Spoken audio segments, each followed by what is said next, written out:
Saladcast. Titanium! Hello and welcome to the Saladcast on Saturday the 4th of May. May the 4th be with you. 2013. I'm your host Dan Train. Joining me today, Robert Kemp. And Zachary Burgess. The noise a duck makes. Yeah. Not whack, it's whack whack. Well, the noise a duck makes is wow, wow, wow, and the noise an iPhone makes is wah, wah, wah. Or ding, which is the one text message sound for the whole world now. And no one knows when that's because it's the one bearable sound available, and there's no way to change them. I was trying to think. Yeah, is that the default, or is it like because no, it's not the default, but it's the one that everyone chooses because it's the only good one. Because I remember the email noise you can't change, couldn't change until recently, which was always that. One. Hear that rippling across every office in the land. Well, and that and marimba. Oh yeah. Ding, ding, ding, ding, ding, ding, ding, ding, ding. Oh yeah, that one as well. Yeah. Ding, ding, and making that sound on the desk as well. I'm so relieved. Dubstep marimba. I love the new feature that you can change the pattern of vibration. It's awesome. Can you? Yeah, you can tap your own. That you can do Morse code or like and stuff. Now goes wop wop wop wop wop wop rather than that really annoying default. Awesome. So I can now actually dubstep ring. Yeah, you can dubstep it up. How would yours go? I wonder if you could do it so you could time it to the song you have, so you can program the pattern in, but you program it in such a way that it's in time with your ringtone. Yeah, that would be quite hard. Because that's what old Nokia's used to do when they when you were back in the days when you were programming ringtones into them note by note, obviously it knew when they were. Yeah, so it would vibrate and flash in time with the song. Like your classic old orange brick of Crazy Doom with all its LEDs. Yeah, that one didn't do it. Oh, did it not? Oh. Not at all like that. No, because that one didn't have programmable ringtones. It was just big and orange. Right. Programmable. I think it was one of the Nokia models after that that you could do it on. It was me and Kips had the ridiculous first ever Sony phones before there were Sony Ericsson phones, where you could record a tiny little snippet of audio and use that as your ringtone. Yeah, so you had to use the mic and put it up against the speaker if you wanted music. And it was awkward to time as well because it didn't work immediely after you pressing the button, and it didn't finish quite when you expected either. So I managed to make it work. I used to have Fatboy Slim, I seem to remember. That's my ringtone. Yes. I can't remember what Kips used to have on his. Something dumb. That might have been something dumb. That might have been the start of the text message ringtone that just goes text message. The classic. I think that was the start of it, wasn't it? Yeah. Which is great. I like that. And that phone was really cool. It was quite ahead of its time, really, because it took a while for everything else to catch up with its 4-colour display. It had that awesome click wheel interface that was on the side of the thing, which you held in under your thumb, and you could scroll up and down and click in. And the phone was responsive. Up and down. Up and down. It was awesome. Yeah. And the phone was responsive enough to actually keep up with it. Yeah, it was good. They were decent phones, I thought. But then they seemed to lose their way a bit. They went to the D-pad design again, didn't they? Yeah. The Nokia model kind of. They had a around. Little weird. It had that as well, didn't joystick nub thing on the Sony Ericsson, didn't they? Yeah, exactly. Like your one. Yeah, I don't like those. Never did like those nub things. I'd preferred like a proper, either one of those circular D-pads with the OK button in the middle, which is much more practical, I think, on a mobile. But even now, that scroll wheel thing would be all right on a smartphone, so you didn't have to actually obscure the screen while you were scrolling. Oh yeah, do the awkward double-handed tap or the weird thumb exercise. You just held it in one hand and scrolled. It was awesome. Less of a thumb exercise. Yeah, it's efficiency for your thumbs. It's true. Too efficient for modern people who like things that they can touch. Well, that have acceleration, and you can I don't know. It's like the one thing I kind of wish I could always bypass on my phone, but I'm too scared to turn off, is the PIN code bit.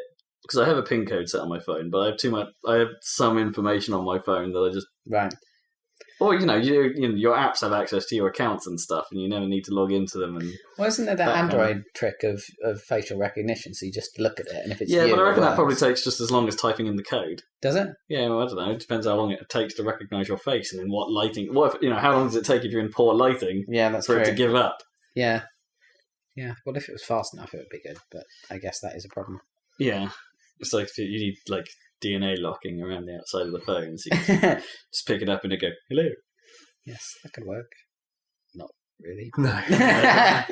It's DNA locked. It could recognise your fingerprints, maybe. Like my gun. Well, they have fingerprint scanners, don't they? So they just need to put that in wherever you're. The trouble is, there's no place where your fingers go when you're holding the phone. No. They're kind of around the side. You'd have to go. Yeah, it wouldn't be a continuous thing. You'd have to just, it wouldn't be like you'd have to just as grab, long as you're holding it works, and as soon as you let go, it's like no. You'd have to just pinch it, or the entire back plate of the phone can recognise bits of your hand. They'd have to put it just a fingerprint port on the back of the phone. Although it has been rumoured, interfere with the screen or anything. Apple did file a patent recently for a screen on both sides. Yeah. So it's like a sort of oval design, and the whole thing is a screen, including where your volume buttons and stuff would be on the side. They just appear as volume buttons on that curve. Crazy. So it's not really two screens; it's actually essentially one flexi screen. Presumably getting ahead of the game before all that. I can never remember what the material's called, but there's that ridiculous. Has it got carbon in the name or something? Carbon. Oh, I think I know this stuff. Something like that. But yeah, it's supposed to be the material that everyone wants to get hold of because it enables them to build flexible screens.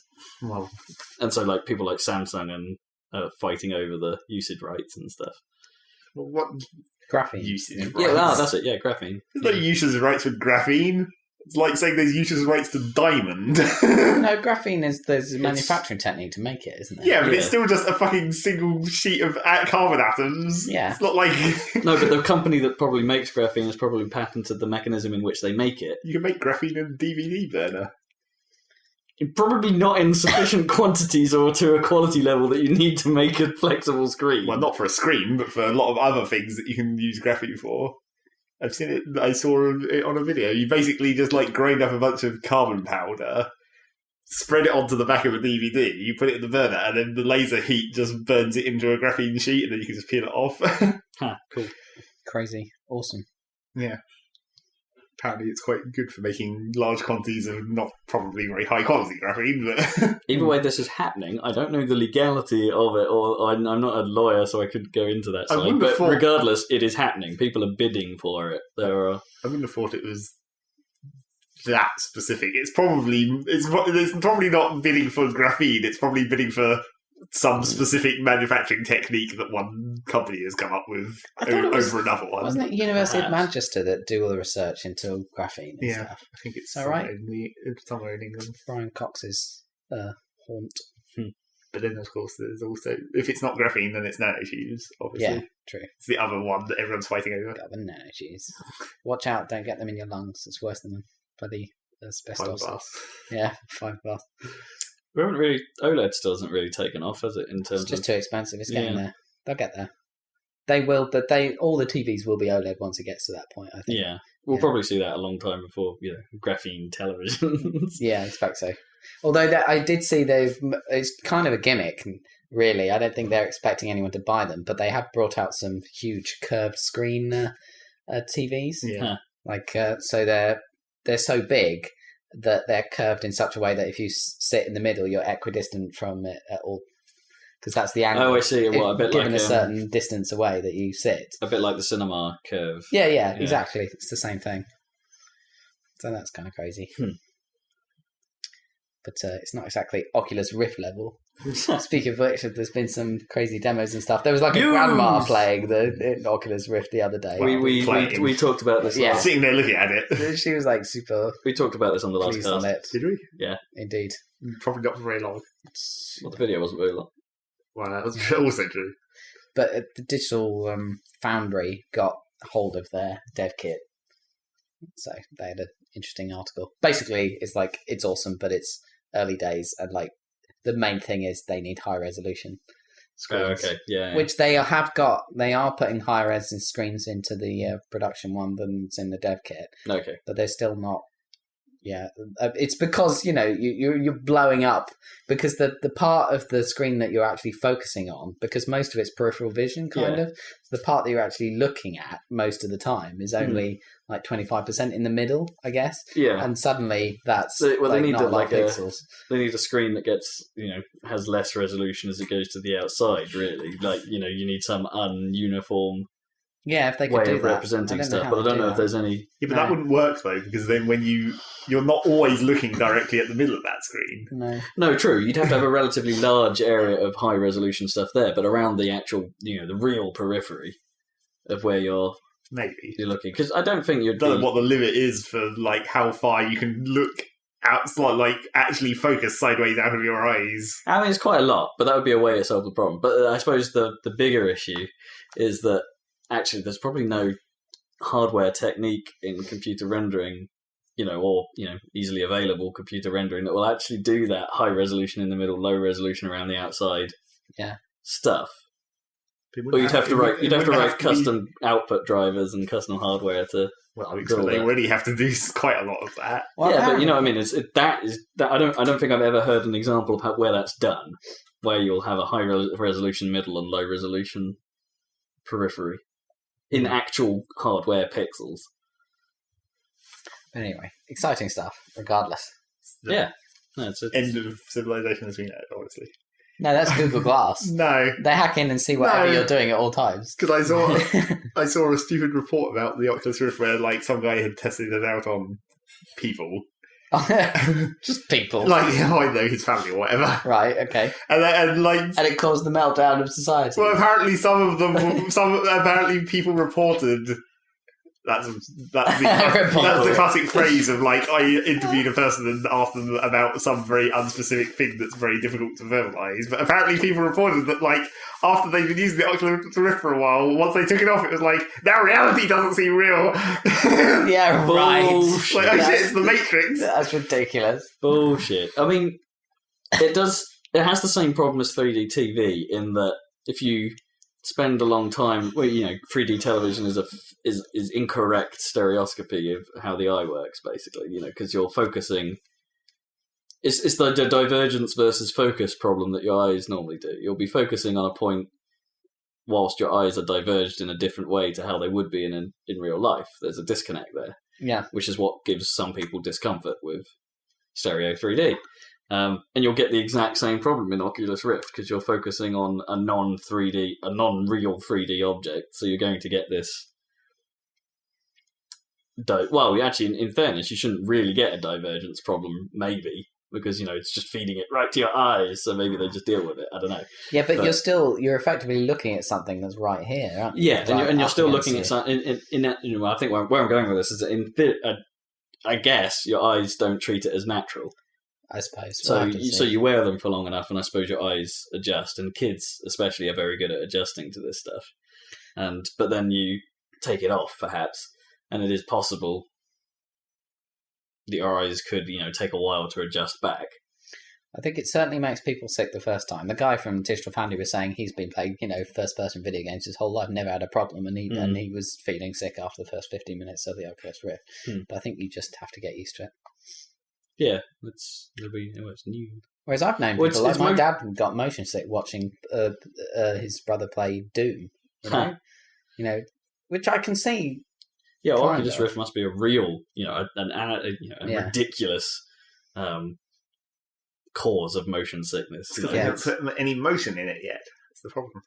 So they have motion feedback, then all that problem will go away. What, you mean literal head tracking motion feedback? No, I mean like body motion feedback. Well, there was that. You're sitting still, but you're seeing shit moving, and that's what motion sickness is. Yeah. Well, you need one of those like D-box chairs, perhaps, to start. I don't think that'd be enough either. Well, someone made a video of them playing TF2 with the Oculus Rift on an infinite treadmill. What was it? On an Omni treadmill thing. That was pretty insane. Those things look really hard to use. Yeah. Anyway. Enough rifting. Yeah. What other news we got? Since we've got a lot to get through, apparently. Double pinball news. Double pinball news. The less interesting part, and this was a while back actually, and I should have mentioned it last time, but we kind of ran out of time and I forgot. Because the pinball news is the most important part of the podcast. Yeah, definitely. Pinball FX is coming to Steam, and that's the one I less care about because I don't really like the physics that much in Pinball FX, and I have some presentation problems with it. How they make the tables, it's never feels quite right, quite accurate enough. But Pinball Arcade got fucking greenlit. Woo! About goddamn time. So in theory, we should see that in about a month, turning up on PC. Raw, awesome. I think they've had it ready for a while. It's just been getting it through Steam, and they went through the green light process, which took way too long. So hooray for that! You may lose me for a few months. As I buy every pinball table. Or more like, we'll be hearing a lot about pinball on this podcast for the next... It's not like I don't think you have any reason to buy it. Why not? Because you already play it on the iPad, and the whole reason to playing it on the iPad is because you can play it not at your computer. Well, you have that free table of the month, but it's just, I don't know, it's as good as it is on the iPad, and it is really good. I still kind of like playing the Xbox version because I'm sat in a couch and you have the big screen and something like that, and the PC has always been really well suited to pinball games because you can just use the shift keys as flippers. You know, it feels on the it feels Xbox. nice. At least you have triggers; those are sort of simple. Yeah, I mean that feels nice too. Maybe that's the lack of physicality on iPad where you're just pressing the screen that makes it feel not quite so good, despite the fact you can have the nice orientation. Yeah, the vertical orientation on the iPad is really cool. So obviously you'll have to turn your PC screens on their side. I wonder if it even has sideways orientation resolutions. bet it does. But you just it probably doesn't care. It's just I think it would be it'd be crazy of them for not try it. Well, I meant in the game instead of at the system level. Yeah. Obviously you can set your system to display everything on a vertical screen. Yeah, but... I imagine they could probably just support that fairly easily. Like if they're just porting how they do the iPad stuff, because that can work in both directions on there. I'm not saying that how you interface with the drivers will obviously be very different, but you can just define what res you run at. I want to run at this res. Yeah, and flip the screen, or they'll do what some things do, and just they'll use a software technique to just show everything on the side, and then it's up to you to actually physically rotate your monitor. Yeah, sort of why then. Yeah, like Harry Carragher and stuff has done it, and that's just camera at the end of the day. Yeah. So it should be easy. But good news. I'm looking forward to it. Saw some idiots with their battle stations running 5 1080p monitors all the wrong way up, next to each other. And they've gone to the lengths of taking the whole bezel off just to get them closer together to each other. Just pretty crazy. That's pretty cool. I was watching some YouTube instructional videos on how to remove the casings on your monitors just to get the bezel a tiny bit thinner. But it makes a difference, of course, because the saving you make is double because you've got two next to each other. Yeah. Presumably you'd have to perhaps build your own casing to actually go behind the thing, so you're not... Well, it's just kind of bare metal, effectively. So on that Dell one that they were looking at, which is the one I use at work or whatever, that screen is quite popular. I think it would have been safe. It was fine. The power... I still would have perhaps wanted to cover the back. So probably. Just shove your hand down there. Yeah. Yeah. At least it's not a CRT, though. Don't get rubbed. Don't get rubbed. Yeah. Slightly less dangerous. Well, I don't know. A CRT with the cover off is probably fine because it's all metal, isn't it? You're not going to get into. But it's all giant effing capacitors, much bigger capacitors than an LCD. Exposed circuit boards. Yeah, you don't want to touch those. Yeah, this was all encased in metal, all the circuit boards and stuff. The only thing, the trouble was the little controls on the edge of the bezel had a little tiny circuit board that he unclipped and stuck on the top. Oh, okay. So you can still use it. But might need to do something with that as well. Anyway, that was kind of cool. Perhaps if you cut up your bezel in just a way that you could actually probably just preserve that bit and reattach it to the bit you move and fit it into. What we need is a Ben Heck mod. Definitely. Oh man, I really want some ridiculous 1440p monitors for work. Not for gaming because I'd need a massive PC to get that resolution. Yeah. So that's kind of a false saving. But for space wise, for IDs and so shit, much code. it'd be so cool. If you had two 1440p monitors, you'd have so much freaking space. It'd be awesome.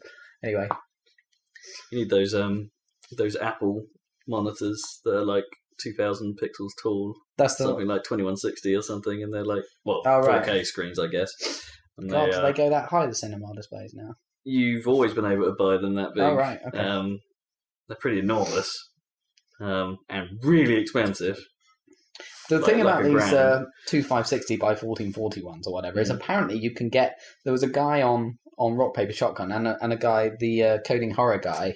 You can get cheap ones from Korea that are really good, but they're like off-brand or something, and so it's really risky. But there's a whole bunch of articles on like Rock Paper Shotgun about how to sort of import these insanely awesome monitors that you can get for mega cheap, which is pretty cool. But yeah, I wonder how long they'll actually last. They'll probably be okay for a bit, really but they might just fail on you. Well, who knows? Yeah, but those guys seem fairly happy with them. Anyway, monitor news. Yes. Need more pixels. Yes, that's more pixels you're going to get from the next gen consoles, even. Yeah. Speaking of pixels, it was quite as much as we've like knocked the Wii U. Now I've seen one in action a bit. And it is quite nice seeing Ninty stuff in HD. Yeah, it's just like I didn't. It's where the Wii screwed up in a big way. Yeah, it's like the Mario aesthetic and stuff looks really nice. Yeah. Super Mario Galaxy should have been in 3D. Sorry, not 3D. It should have been HD, HD, and 3D. Man, that would have been awesome. Actually, yeah, come on, that would be perfect for 3D. Actually, with the globe world. Yeah, it'd been really cool. It would have looked awesome. But anyway, there's something. What does space look like in 3D though? It's just infinite distance, isn't it? So there's nothing there. Yeah, but that's okay. Is that a good thing or a bad thing? Because that means any object you're actually looking at will always stand out 3D because it's always against infinite. Although on the other hand, I don't think in Galaxy you'd be able. It's like the depth would be too far most of the time. Yeah, maybe when you're running around on the planet. Well, yeah. When you're flying between planets, the stuff you're interested. It's like a long distance. Yeah, the stuff you're interested in will have a nice 3D effect. Or when it zooms in when you're flying through space, Mario will be popping out of the screen somewhat. Or maybe it could have been done really, really well. Oh, I saw the first bit of thing on the 3DS where it's actually been first bit of thing. the first bit of anything on the 3DS where it's actually been out of the screen slightly. Really? Yeah. I thought some of the menu does that. Well, I didn't notice it until this one. But it was like, oh look, that text box is actually slightly in front of the screen. I thought the intro to Face Raiders is like when it's like taunting you with its new face that it's made or something, and it lunges out of the screen. I never ran Face Raiders. You haven't run? I can't run Face Raiders. No, it's got faces in it. You've got to run Face Raiders. Yeah. So Wii U. Yeah,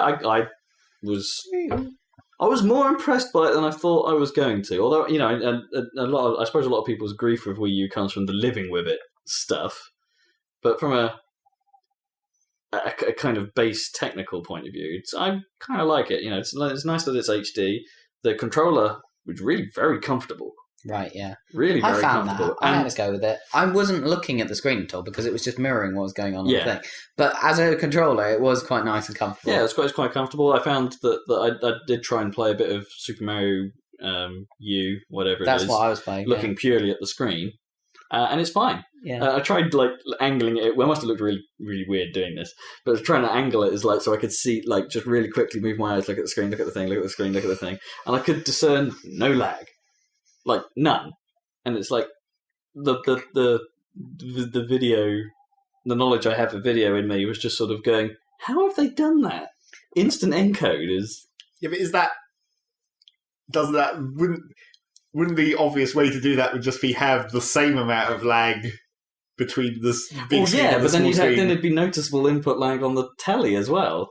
Yeah, but it's like how noticeable? I mean, theoretically, input lag, you get tons of input lag on the Xbox or whatever if you really want to be technical about it. You just don't notice it. So how much is noticeable? Well, I suppose when you're combining the communication, but then you'd be compounding the existing wireless input lag with a video encode delay, and it's it would be really noticeable at that point if they were doing that.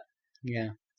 I think they just worked on it hard because they said this is the key thing for this system to work. It's impressive. It's got to be said. It's impressive. And it's kind of reassuring in a way that hopefully tech like Steambox and stuff, if Steambox does just happen to be a portal to what your PC is doing, it kind of gives me a little bit more assurance that stuff can't be that far away. And as soon as it is, I'm all over that. People really give a shit about latency, especially recently. Oh yeah. I mean, it's getting better all over the shop. Even the PS3, they had a talking point. I know that was a kind of a developer-y type reveal, but which was awesome for me. But they made that a point that their input latency was halved or something on their new controllers. Yeah, which is and the PS3 always had pretty good latency performance over Bluetooth compared to the Xbox's proprietary wireless solution. I think it's that way round. One of them was significantly better than the other for that, and I get a feeling the Bluetooth solutions were better than the Xbox solution, which makes it all the more weird that the Xbox, Xbox Fusion or whatever the Durango. Better not be bloody Fusion. That's a bit of a crap name. Yeah. Well, that's just... I heard it was simply called Xbox. Well, Xbox Fusion sounds like it might be a marketing campaign to try and do the entertainment hub. Yeah, probably. Pitch. If it's Xbox Fusion, they're obviously just paving the way for a new Fusion frenzy. One can only hope. It would become built in, pre-installed. Yeah. They probably might do that with some versions of the Xbox now, like they do with the 3DS. Well, They might, ship it, buy it, and the hard disk has a copy of the game on it. yeah. I think it might be cannier them to just call it Xbox. I know it sounds stupid now, but if you think about it, people refer to it, that thing as the 360, and if you started just referring to it as Xbox, that gets their brand name in more often. I know it sounds dumb, but people shorten Xbox 360 to 360. I hope they don't Xbox. do that, because I hate that. Yeah. I hate that. I hate the Apple route of doing the new iMac or the new iPad. Yeah. And it's like... it sort of makes more sense in iMac land because, it's in that sort of weird, drifty spec land that PCs are kind of associated with. Those specs will just generally get better. Yeah. And then when they dramatically change the design, perhaps then it deserves a new name. When iMac has evolved quite a lot, but it stayed at that sort of like grey screen design for a while now. But, when it moved from the little CRT plastic box to the ridiculous mound with a screen on a table lamp style arm, perhaps they should have changed the name.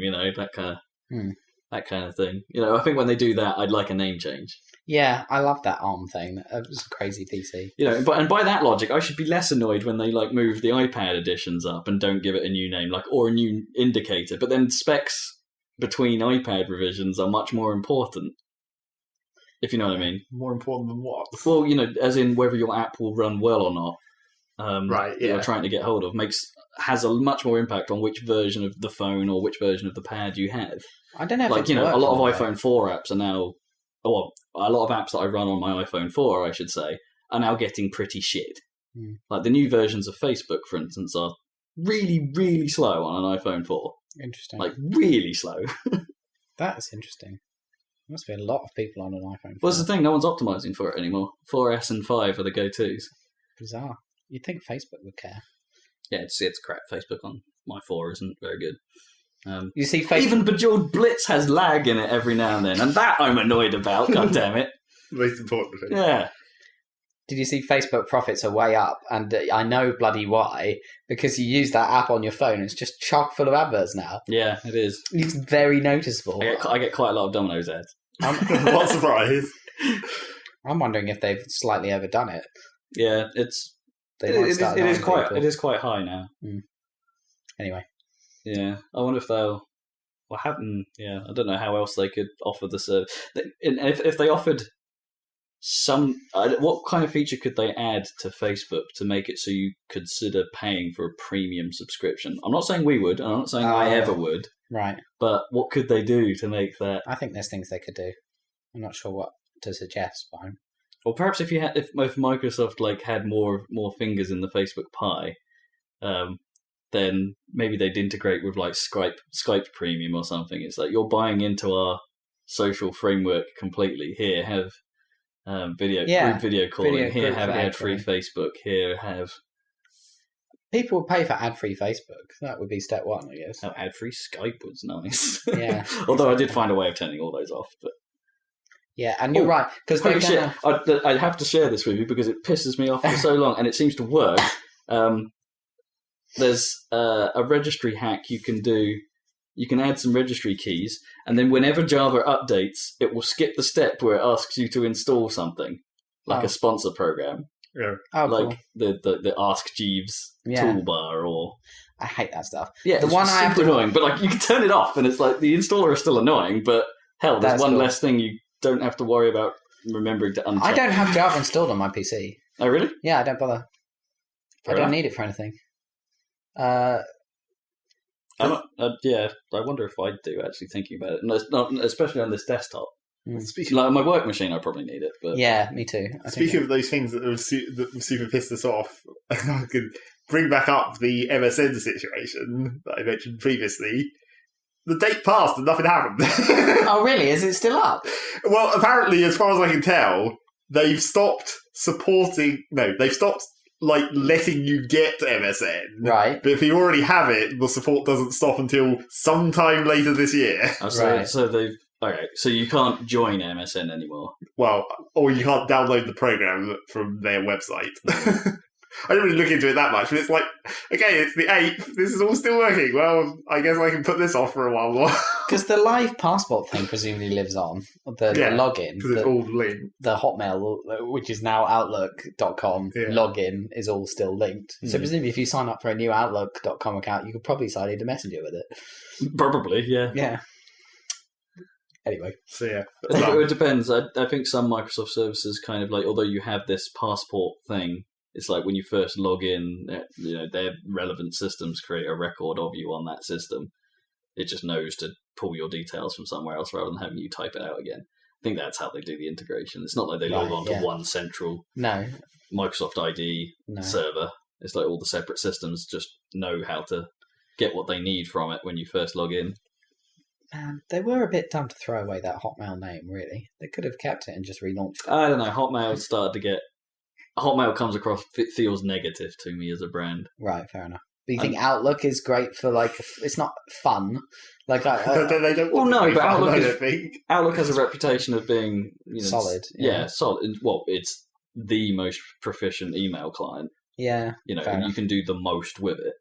Oh yeah, I've no problem with Outlook, the Office application. No, but I mean that's what they're banking on. Yeah, that Outlook has weight. Outlook as an exchange service still has weight. I know that's not the same thing, but I think maybe if the idea might be that if they're trying to push Outlook, say as part of Office packages that you can get, like 365 and all that stuff, perhaps people will understand what they're getting more. It's like, because they'll look at it and go, you'll look at Outlook and go, well, why do I need that? I have an email client built into Windows 8. I have email on my phone, on my iPad, or Gmail. It's like, why do I need Outlook? And it's like, perhaps by calling it Outlook.com and tying it in together, perhaps they're trying to sell people just by knowing what it is a bit more. Well, the real question is, why the fuck did they have Hotmail in the first place? Who came up with Hotmail? They bought it, didn't they? Yeah. It wasn't Microsoft. They bought it when it was getting popular. It did, and it got popular, didn't it? It was very popular. It was the one. It's a classic sort of 90s dumb internet name. My favourite was the WYSIWYG HTML editor called Hot Metal, with capital H, lowercase o, capital T, ML. Oh, I see. Hot Metal. Yeah, that was dumb. That's kind of cool, actually. I quite like that. Yeah. Yep, that was dumb. Then maybe that's where Hotmail comes from. That's got HTML in it. It does, yeah, but probably not. Well, yeah, maybe. Web-based mail. Yeah, maybe you're right. But then they could have come up with any other word and H and T in to stick in front of mail. Doesn't quite have that. Hat mail. Yeah. Or maybe it was a play on, at the time email was new and exciting and fast, Hotmail's and when you send it, it was like it was hot. Yeah, because of the speed of it, I guess. Drop it like it's hot. Damn right. Anyway, enough. Hella time-consuming mail.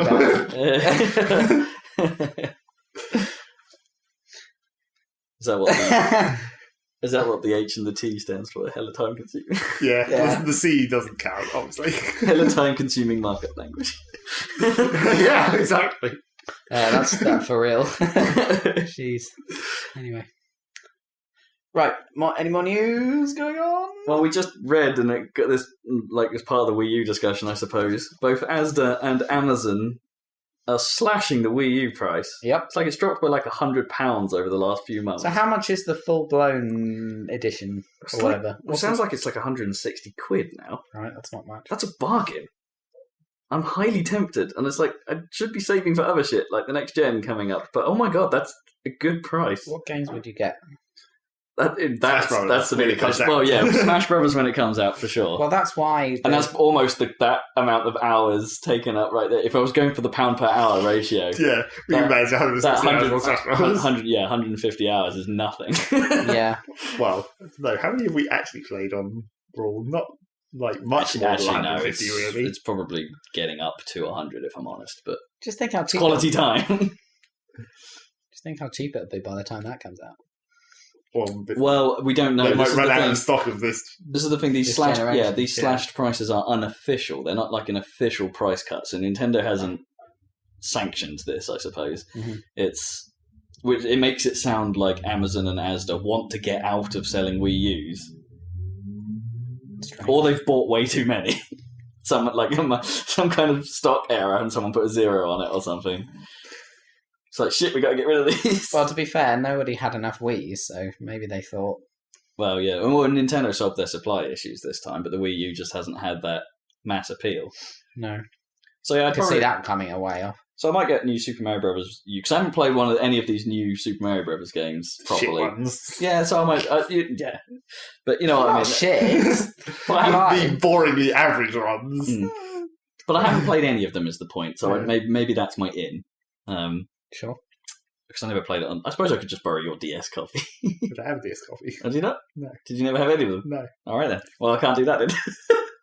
I always assumed you did. because I knew better. Mario 64 DS, that's all you need. Man. That was a pretty good Mario version of it. 64 is Yeah. freaking sweet. Yeah, so I'd probably get that. I'd probably get Rayman Legends when it comes out. Yeah. Because the Wii U version supposedly seems to be the one to get of those. That would be cool. Hard. Yeah. Well, yeah, because Rayman Origins was hard. the demo was hard. Yeah, let alone and that's like this sort of near the start of the game, Yeah. supposedly. Lego City Undercover, I'm tempted by. I'm not sure about that. Like, I mean, like the idea. My problem with it is that they removed the multiplayer element. Yeah. And that it's an entirely single player experience, but it may be something that Gnome could get into. Is the advantage of that because we play Harry Potter Lego Yeah. on occasion. Is part of that the Harry Potter draw though? Well, yeah, Is it just because it's Lego? a bit of that is that, but this looks funny.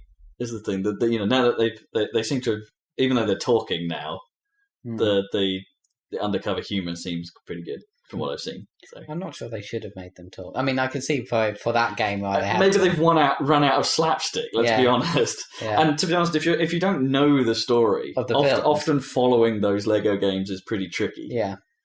So when they did Lego Batman 2, perhaps adding speech then made sense because they weren't following any plot at that point. Okay. In fact, they probably didn't follow any plot in Lego Batman 1. To be honest, it's probably maybe that was when they realised actually this is kind of difficult to do. Tell an original story without words. I saw a parody, very well done parody, where they were doing one of those Lego games, but for Breaking Bad. Oh, I've seen that. I saw the link. I haven't watched it. Well, yeah. Again, if you haven't watched Breaking Bad, then there's no dialogue or anything. So, well, it's fine. You can watch it, but yeah. Surprisingly safe for work was the joystick headline for that. Oh, for it. Well, yeah, arguably. Lego Breaking Bad, surprisingly safe for work. Scenes of cooking meth, but I don't know if that's safe for work. That's fine. Yeah, it's safe for you. Everything's safe for your work. There's nobody around except the cat. Cat won't dob me in. W into who? Cat police. Cat police. Oh no. Yes, there's that. Curiosity is coming to an end by the looks of it. Maybe. Well, there's about just over 40 layers to go. Maybe. They'll open the cube. There'll just be a dead cat in there. Yeah. God damn It's curiosity. like, you took too long. every time, curiosity. There's also a countdown timer that seems to be coinciding with, and we haven't talked about this yet, when Microsoft will release some more information officially about Xbox Durango, which is interesting. I don't think the time at the end of the cube is probably not going to coincide with that value, because they're leaving it up to the players to potentially troll out of finishing the cube, because you can buy into putting cubes back at the start of each layer. Right. To slow down the progress. But does that mean, like, as long as... But you have to pay real money to do that, is the dumb thing. It's like, as long as one person does that every time it reaches the end of the last layer, keep it going forever. Yeah. Well, I think there's it's an attrition. Well, they describe it as a war of attrition that happens at the start of each layer. So I think you can only cancel out what people have paid in to automatically remove. Right, I don't think you can actually add, just add it back. I think it'll result. You buy it during the course of a layer, and it will resolve itself at the start of the next. I wonder if you could add to it. That would be interesting. So you get a little a tumor off the side of the cube or something. So these are the extra bits. Maybe. You need to poke off. So it appears to be coming to an end. So I'll be paying a bit more attention to it and just to see what's going on. cool. Peter Molly news. News from me. Grand Theft Auto 5 info dump this week. Was it really an info dump? It was like some trailers. Some trailers, but also a bunch of journos went over, including Giant Bomb, went over and talked to them about the game and saw a live gameplay demo. And there's a bunch of new information. So there were the trailers. Yeah, which were cool, obviously. There was a trailer per character, a little short one. So that was kind of nice. But we've got some solid details on gameplay and stuff. So the new things, basically. So, I was saying a little bit to you before, but basically... Step 1, the combat is basically like Max Payne 3. So they've kind of fixed all the awkward combat from 4 and Red Dead. Comparing it directly to Max Payne 3 is actually that great. It's better than Grand Theft Auto 4, but... What's wrong with Max Payne 3? It's one of the best shooters of the whole year. Of last year. It was a bad year. What the hell? You haven't even played it. It plays great, Max Payne 3. It's a great shooter. Apart from, the whole concept of the slow down typing becoming almost irrelevant because it became a cover shooter and you can't really just dive in around and shoot people like you were meant to in Max Payne. Well, yes, they distorted Max Payne as a concept, but if you strip that away and just took the core mechanics without the bullets times also, stuff, it's fine. It's a good shooter. But didn't you play Max Payne on PC though? Yeah. So you don't actually know how GTA's version of Max Payne handles because it's controllers. Yeah, but I mean, Max Payne was on consoles. I mean, I can see how it would work. I mean, like any shooter. Yeah, exactly. There has to be a PC version of this. Yeah, exactly. Of GTA. Yeah. I really hope so. But I mean, it won't be the end of the world if there isn't for a while. But there has to be one eventually. It can't be like Red Dead and never fucking come out. It's got to come out. Bad decision. Yeah, that was terrible. I would literally pay full price for that just to play it again on PC because it's so good. They must know that. Yeah, they do know. They definitely know. Because there's been enough. I mean, look at the mods you get for GTA 4 on PC. Yeah. It's insane. Well, even back in the San Andreas days, hot coffee aside, there was some pretty neat mod stuff. Exactly. So they've got to put it. Anyway, so, okay, that's the headline. And including regenerating health for the first time in GTA. So that knocks that one on the head. And then each character has their own special ability, which uses a bar, that you can use up. So it's like the guy, Michael, the mobster guy, he's had lots of experience with crime before, so his first ability is he's got bullet time, effectively like Max Payne kind of, for shooting. And then Franklin has the same ability while driving cars for taking corners really dodgily and stuff and weaving between things, so he can slow down time. And then the other guy, the insane guy, Trevor, just has insanity mode, double damage, double health or something mode that he can activate. So that's kind of cool. So the slightly different planes, different characters. It's a little strange for the GTA universe. For the GTA's style. Bullet timing. To introduce these. I know it works okay in non-realism mechanics. Well, in Red Dead it's fine because it's not. But GTA since 3 has kind of always played the straight.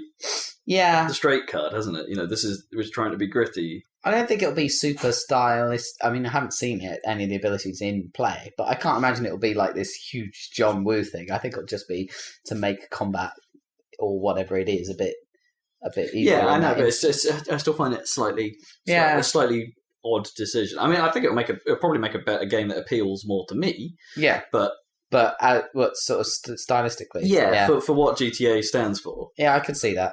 Yeah, but that would be more. It would make more sense in Saints Row.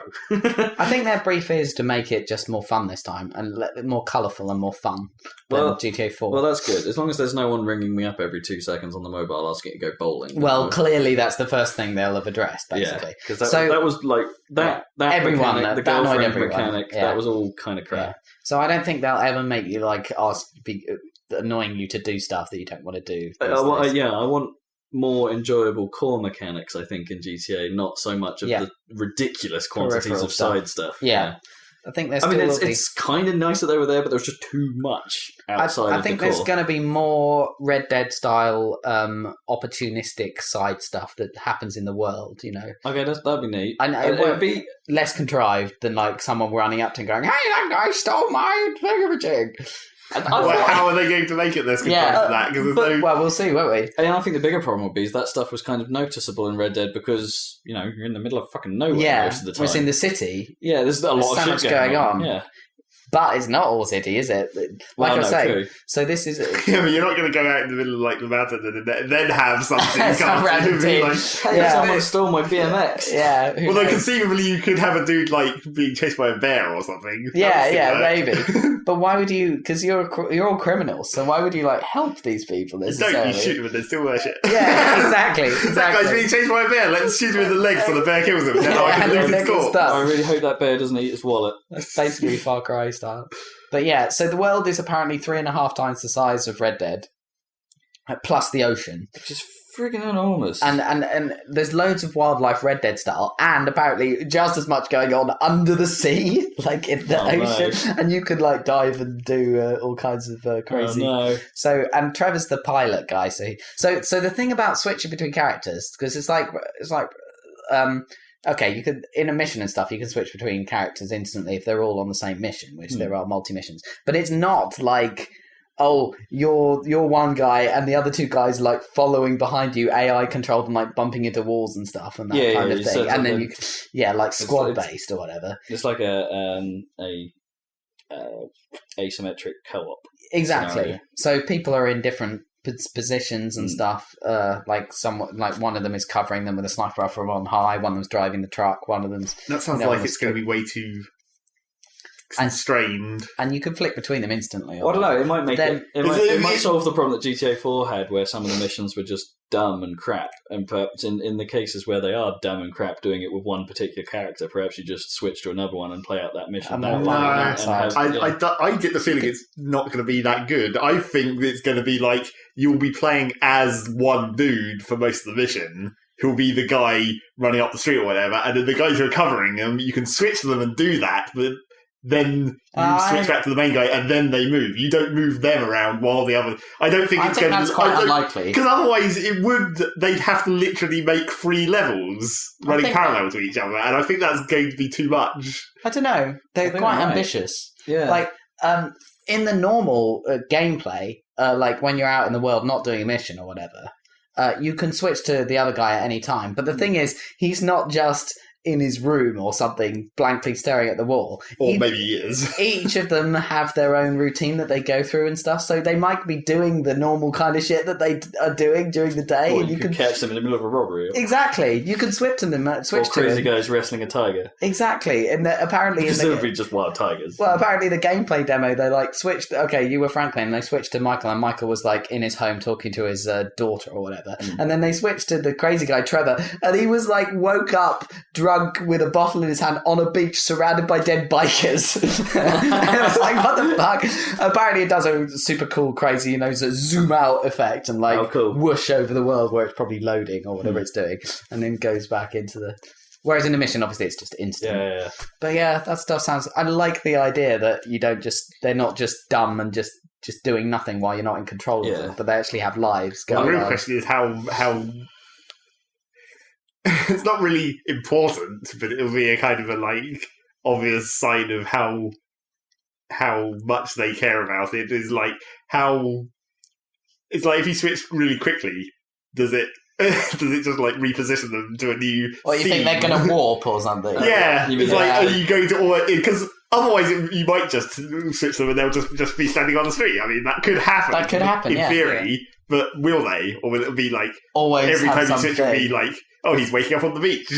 That would get annoying fast if you always saw the same things. Well, I mean, not exactly the same ones, but like, you mean I bet the crazy presets? dude will wake up from an alcohol craze binge several different ways. Probably, yeah. Oh, but you mean there's going to be like just a set number of presets, and perhaps there aren't many of those. And Yeah, could be. I doubt they'll probably it's probably quite simple to put in some kind of placeholder to say, oh, you switch out from them and then switch back not long after, and they're probably pretty close to where they were before. You know, it's probably yeah, but then they won't be That's doing the same thing, presumably.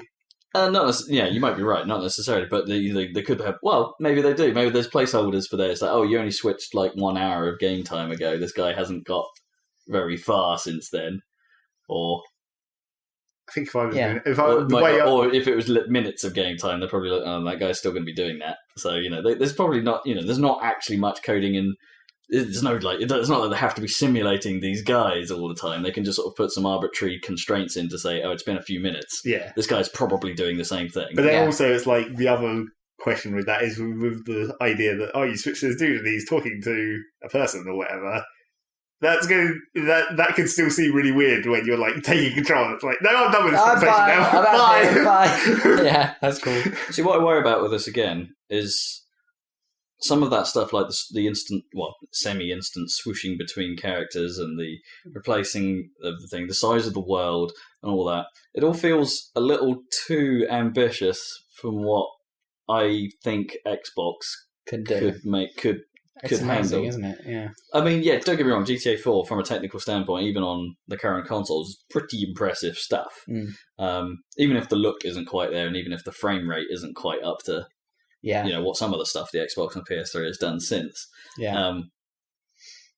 I have my doubts that we will see...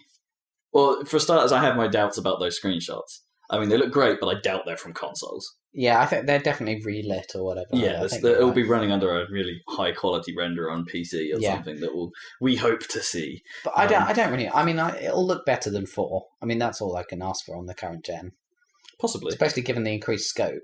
Possibly. It's like I think the main scope for improving graphics on the current gen is stuff like lighting. If you look at Halo 4, it's like the amount of they can't improve the geometry of the world too much because they just don't have the power to run that kind of. You put more effects on it. I just kind of want to see slightly less bouncy handling and slightly of the cars. Mainly. Oh, they've said that. I've heard that. And a generally better frame rate. Those are the two things I really want to see. I'm not too fussed about increase of image fidelity because I'm not sure that I think they will struggle to pull that off. Yeah. On the current consoles, but although you could turn it way up on PC, it probably looked pretty good. No. And on PC, don't care. Do what they want. Exactly. If it looks like those screenshots on PC, then I believe that. Yeah, I think they could do that. Yeah, I don't know. Just got a little worry that they won't have pulled that off. But maybe that explains some of the duration of the dev time. Yeah, it's taken a long time to make. A lot of. It must cost a fortune to make Grand Theft Auto. I mean, it's a massive, massive game. It's amazing, but the game's like... I wonder how well it sells compared to Call of Duty. I think it does figures well. and raw finance. I think it will. I think when GTA 4 came out, it broke records, which have since been beaten by Call of Duty. But I'm thinking that possibly GTA 5 will then come in again and be the next big beater. Even given its release time with the next gen. Yeah, I think it's even better because that's the most install base they're ever going to have in terms of the current gen, isn't it? If you think about it. True, but I have a suspicion that the hardcore party, people like us, I guess, may have, some urge to perhaps, I can't, if I'm I want to buy into next gen before Crimbo. I want to I get that that stuff. I get that. I was like, perhaps, the package I buy in that is going to be enough. I'm not going to But on the other hand, I don't think the hardcore gamers are going to skip on what's probably going to be one of the best games of the year, and which they already definitely have the hardware to buy. But then again, if you're thinking records, and the records like for GTA stuff has normally been like fastest selling and stuff like that. Yeah. It's like maybe not. Yeah, maybe because PC gaming has taken such a foothold. Yeah, and there's probably going to be a delay after the console releases before we see a PC version. Those records will remain unscathed. It might possibly. We may see those records broken on the PC landscape. I honestly don't know what the PC landscape for that sort of stuff is like, but I don't know. I think saying it's going to break records, I'm not convinced by. No, who knows? No, I don't know that, but I know that the previous one did. So we'll see. Yeah, I think a combination of just timing, end of life cycle, yeah, PC version, undoubtedly, probably, with the hope that it comes out, and I don't think they can afford not to make a PC version. It seems that perhaps this one won't fare quite so well as 4. Yeah. Maybe 4 was the perfect storm of kind of the it was exactly the right time. Yeah, and it was a great game. Middle of a console cycle, one hell of a scope step up over anything that had come before. Yeah, it was. But still, I don't really care if it sells at all because I'm going to play the shit out of it. It's going to be awesome. I'm beginning to think that maybe it will be one that I enjoy again. Maybe. I think you'd probably like it. If they focus more on the story stuff, because I think that's where I liked GTA the best, is when you're focusing on the story and less of the other stuff. Well, 4 had a quite decent but it had the handling of some of the missions was just shit, to the point where you'd get stuck on one mission that was just goddamn awful. The one in particular that made me stop playing the game was the one where it's got an incredibly long sniper sequence. Oh, you mean the building yard or whatever? Yeah, and then you have to get into the building site. And what would always happen to me is I'd go through this sniper sequence, and you have to go up on a lift on the side of the building. Yes, I remember that one. And then which takes ages. And then you do all that, and then you get to into what is a fairly large firefight up in front, and you can just explode at random. Like something will explode, and I didn't and that happened like 3 or 4 times, and I'm like in the last one of those, I got quite far in, and then just exploded, and it's like I could not predict that was going to happen. I have no idea what hit me. I have no idea what happened, and then you have to do the whole thing again. Yeah, that's the from area the start. That's like almost like a Max Payne kind of style mission, but like in GTA, it doesn't really leverage any of the GTA strengths. That mission, does it? No. It's got no big world stuff, no like streets or anything. No, it does allow for a number of opportunities. Well, yeah, I did. That was one of my attempts, was to just drive into the middle of this freaking place. Yeah. So like maybe I can bypass the fight mostly and just drive to where I need to go. Yeah. Like bundle my way through. Yeah, just exploded immediately. Right. It's like again, I have no idea what was causing me to explode. I don't know if there was mines or like some dude with a rocket launcher with incredible aim. Who knows? Don't know. But it would just explode. Right. And it would just be like, well, and that literally just threw me off the game. And there were a couple of missions before that where I felt were equally janky. There's one where there's like a combat mission inside an abandoned building, and a chopper comes by and drops some dudes off, and you've got to have a firefight in an incredibly enclosed space, and they're coming from all kinds of random angles. Right. And often some dude will just come up behind you and shotgun and you're dead. Right. And it's like, and then you'd have to do that whole sequence again. Yeah. And it's like, there was too much of that in 4. And this it's like, is where you got to hope that they. But I loved the characters, and I loved like, when it was actually going into the cutscene-y stuff, and to a lesser, the driving stuff seemed mostly fine, apart from going over the toll bridge. And, Oh, you don't like having to stop and pay your toll? It was kind of cool the first time. It's just irritating. Fair enough. I had way too many problems with 4, but the less is more approach to gameplay mechanics will really appeal if that's what they're doing. I think they're definitely going. It's like San Andreas. They're just going kitchen sink, like loads of great. just shovel the fun in there. But they San Andreas was okay, but my interest in that waned fairly quick. Yeah. That was probably my favourite of the 3 Vice City, San Andreas, or the 3 series.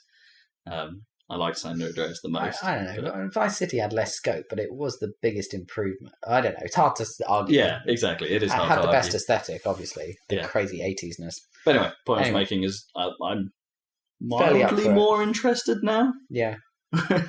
Mildly.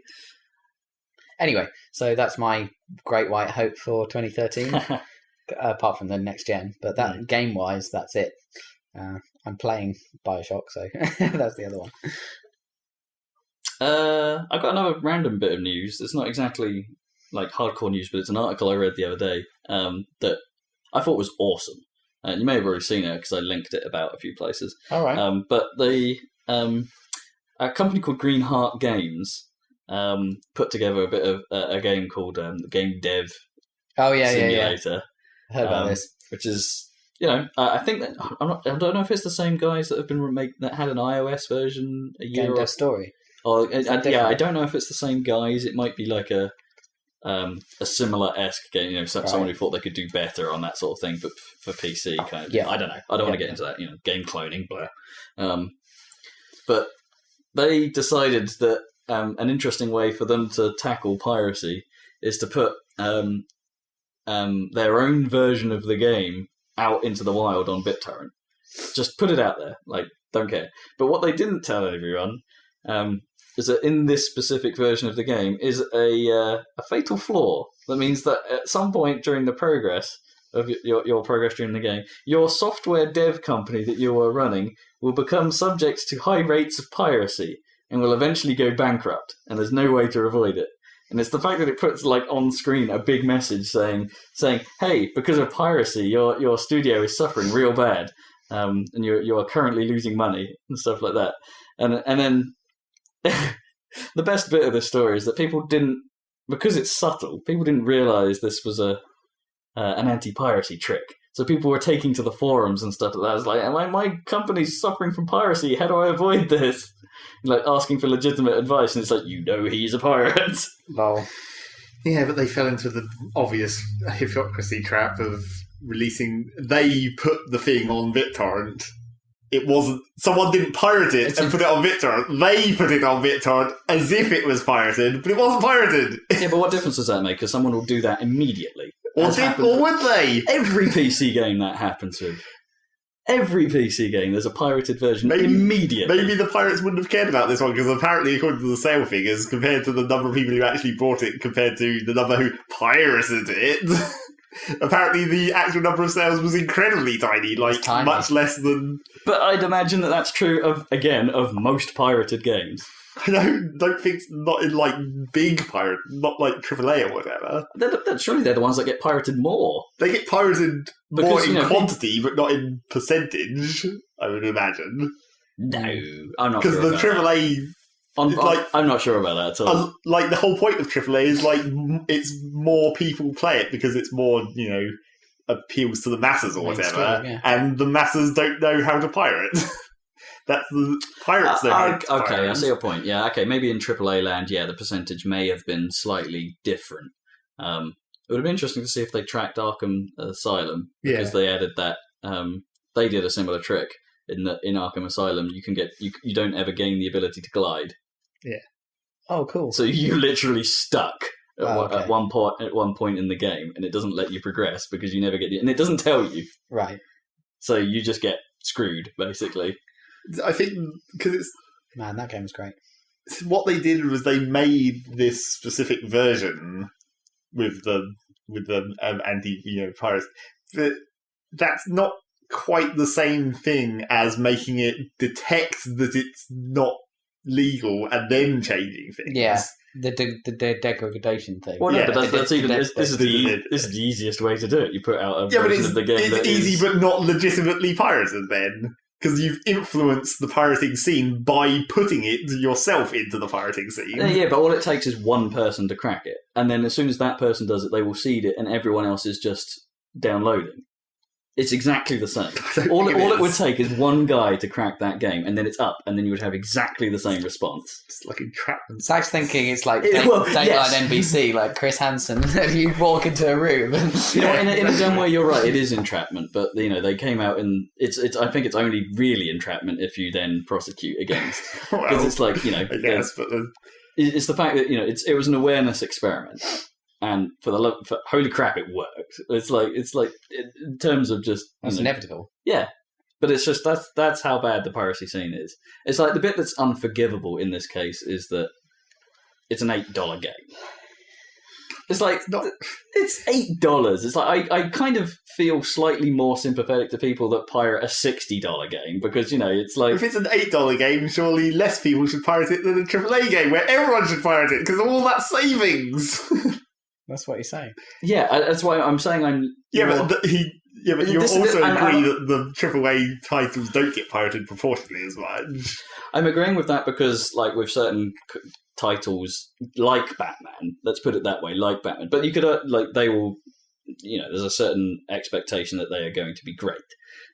If you were to put it alongside, I don't know, let's say, sort of, I wouldn't say AAA, but kind of in games that release at that $60 price bracket, or, £40-45 price bracket here, that are of questionable quality, where they're not quite top spec. I bet they must get pirated to shit because people will be like just looking at that going, I'm not entirely sure about this. I don't have the confidence in spending my bucks on this. But then do people not have confidence in small indie games? Because not every indie game is, probably a large proportion well, of this is indie the thing. games. Maybe I think, actually maybe you're right there. But, I think, by that logic, yes. But there's that ratio between what you expect from quality versus the price that kind of feels that this makes it more morally wrong to me. Because, it's an indie studio. They need these sales to stay alive. Maybe they don't deserve to stay alive. Maybe they're making bad games. Then don't pirate them. They're not helping anything. It's like they have a demo version of this game. Play the demo if there version is a demo, then maybe and make your decision on that. Yeah, I mean, in this precise scenario, I don't think there is an excuse. Play the demo. If you like it, buy the game. If you don't like the demo, don't buy the game. Don't pirate it. I don't know. Yep. But they didn't, so it's okay. I found it was a really interesting story, and it was so interesting that site got so many hits that their server crashed. And I did wonder for a while. They did come on Twitter and confirm this because I did wonder for a while if it was like so the pirates actually got hold of it and launched a massive DDoS on it or something. But no, it was just their server was down through legitimate load. Yeah, crappy server probably. Which is probably more of an indication of how much these guys need your money. So anyway, kudos to them for doing it. I think it was a cool experiment, and the irony is not lost. So anyway, is that the news done? I wanted to talk about, I'm looking forward to that Sid Meier's new strategy game thing for iOS, which seems to be based on World War I flying machines and planes and stuff. It looks kind of cool. It's a hex grid, but it looks like you can kind of turn-based control where the aerial combat's going and like the dogfights and stuff. I don't know how that would even work, but it kind of looks kind of awesome. So I'm looking forward to that. I want to give it a look. Can't remember what it was called, but yes. Hey, Flying patrol or something. I want to game one out with us. This one game that I've had going since it screwed me over that last time. I finally won it. So there. Nice. I still quite like it, but we should get onto what you've been playing because Zach's got a few things. Maybe we've potentially. Well, let's talk your 3DS stuff, I suppose. Well, yeah, let's get going. That's like all of it. Well, no, wait. Actually, I totally played a small amount of Eve because one random guy in IRC won't stop bitching at me because I'm the only person in there he knows also plays Eve. So it's like, why are you not playing Eve? Come into Eve. Talk to me in Eve. Join me off in missions in Eve. And I'm like, I don't really play Eve that much either. But you must have tons of resources and ships. I'm not giving them to him. No, I know, but just in general, you're like pretty done Eve-wise. Well, yeah, I guess that is one of the main reasons that I don't play Eve as much, where it's just like, I've made the game. Yeah, I've achieved my goals. You've got as far as you basically can on your own, and you don't want to join anyone else. No, exactly. I mean, no. Is there anyone else in Eve who like just played by themselves and just probably must be? Yeah, I don't know, and never joined any corps or any of the cool stuff. I wonder if they go like highly experimental at this point and go, right, what the fuck can I get away with? Well, the other thing that's the other reason to log into Eve is now that they've been doing it for the last like few months or so, and also in the run up to the next expansion, which is coming up. But they've been basically re-speccing all of the ships. So they're really trying to make it so that instead of in each ship class there just being the shit one and the good one and then a gradient in between, they're trying to make them all actually different and viable. More balanced. Yeah. So they've been rebalancing all of the different ships. They haven't done battleships yet, so they've done everything below battleships so far. Right. So logging in to see how your ships have changed is another reason for me to go back. But it will only matter to me once they get the battleships. They'll be like, can I still do stupid missions in my overly ridiculous tanked battleships? I mean, that's quite interesting, because I was sort of a bit of me hoped that when they would like rebalance stuff in Eve, that they would perhaps rebalance it in the sense that the stuff you built from now on has these like. Or like they keep the old version. Yeah, there'd like be a new Mark number or something, like it's this being Mark II, which is slightly different from the, so everything you currently have and you bought at the value of what you. Yeah, I guess that is the thing, whereas like potentially the value of ships changes because of their new stats. I mean, given the Eve universe, that seems like the more sensible thing to do. Like, just bring out a new range of products and let the Eve economy sort it out. They still haven't made good on the theoretical thing they wanted to do, where they were going to make it so you could actually manufacture ships with different stats. Like you could edit a blueprint, so they'd actually made a slightly different version of a ship and like corp brand it, so it's your specific corporation's version of that ship. Oh, cool! But they haven't managed to do that yet. That could have been kind of neat, like the skinning. Well, yeah, skinning and stats changing. So yeah, that would be pretty cool if they ever get round to it. I think they probably should do another, like, tech-free ship or two first, because they only made that one tech-free ship, and then were, like, moved on to other stuff. Because the tech-free idea of having, a framework ship, and then 4 different modules, and then 3 different versions of each module, so you can actually have different stats on this same base ship. That's basically the same idea, apart from in a thing that they made instead of a player-built one.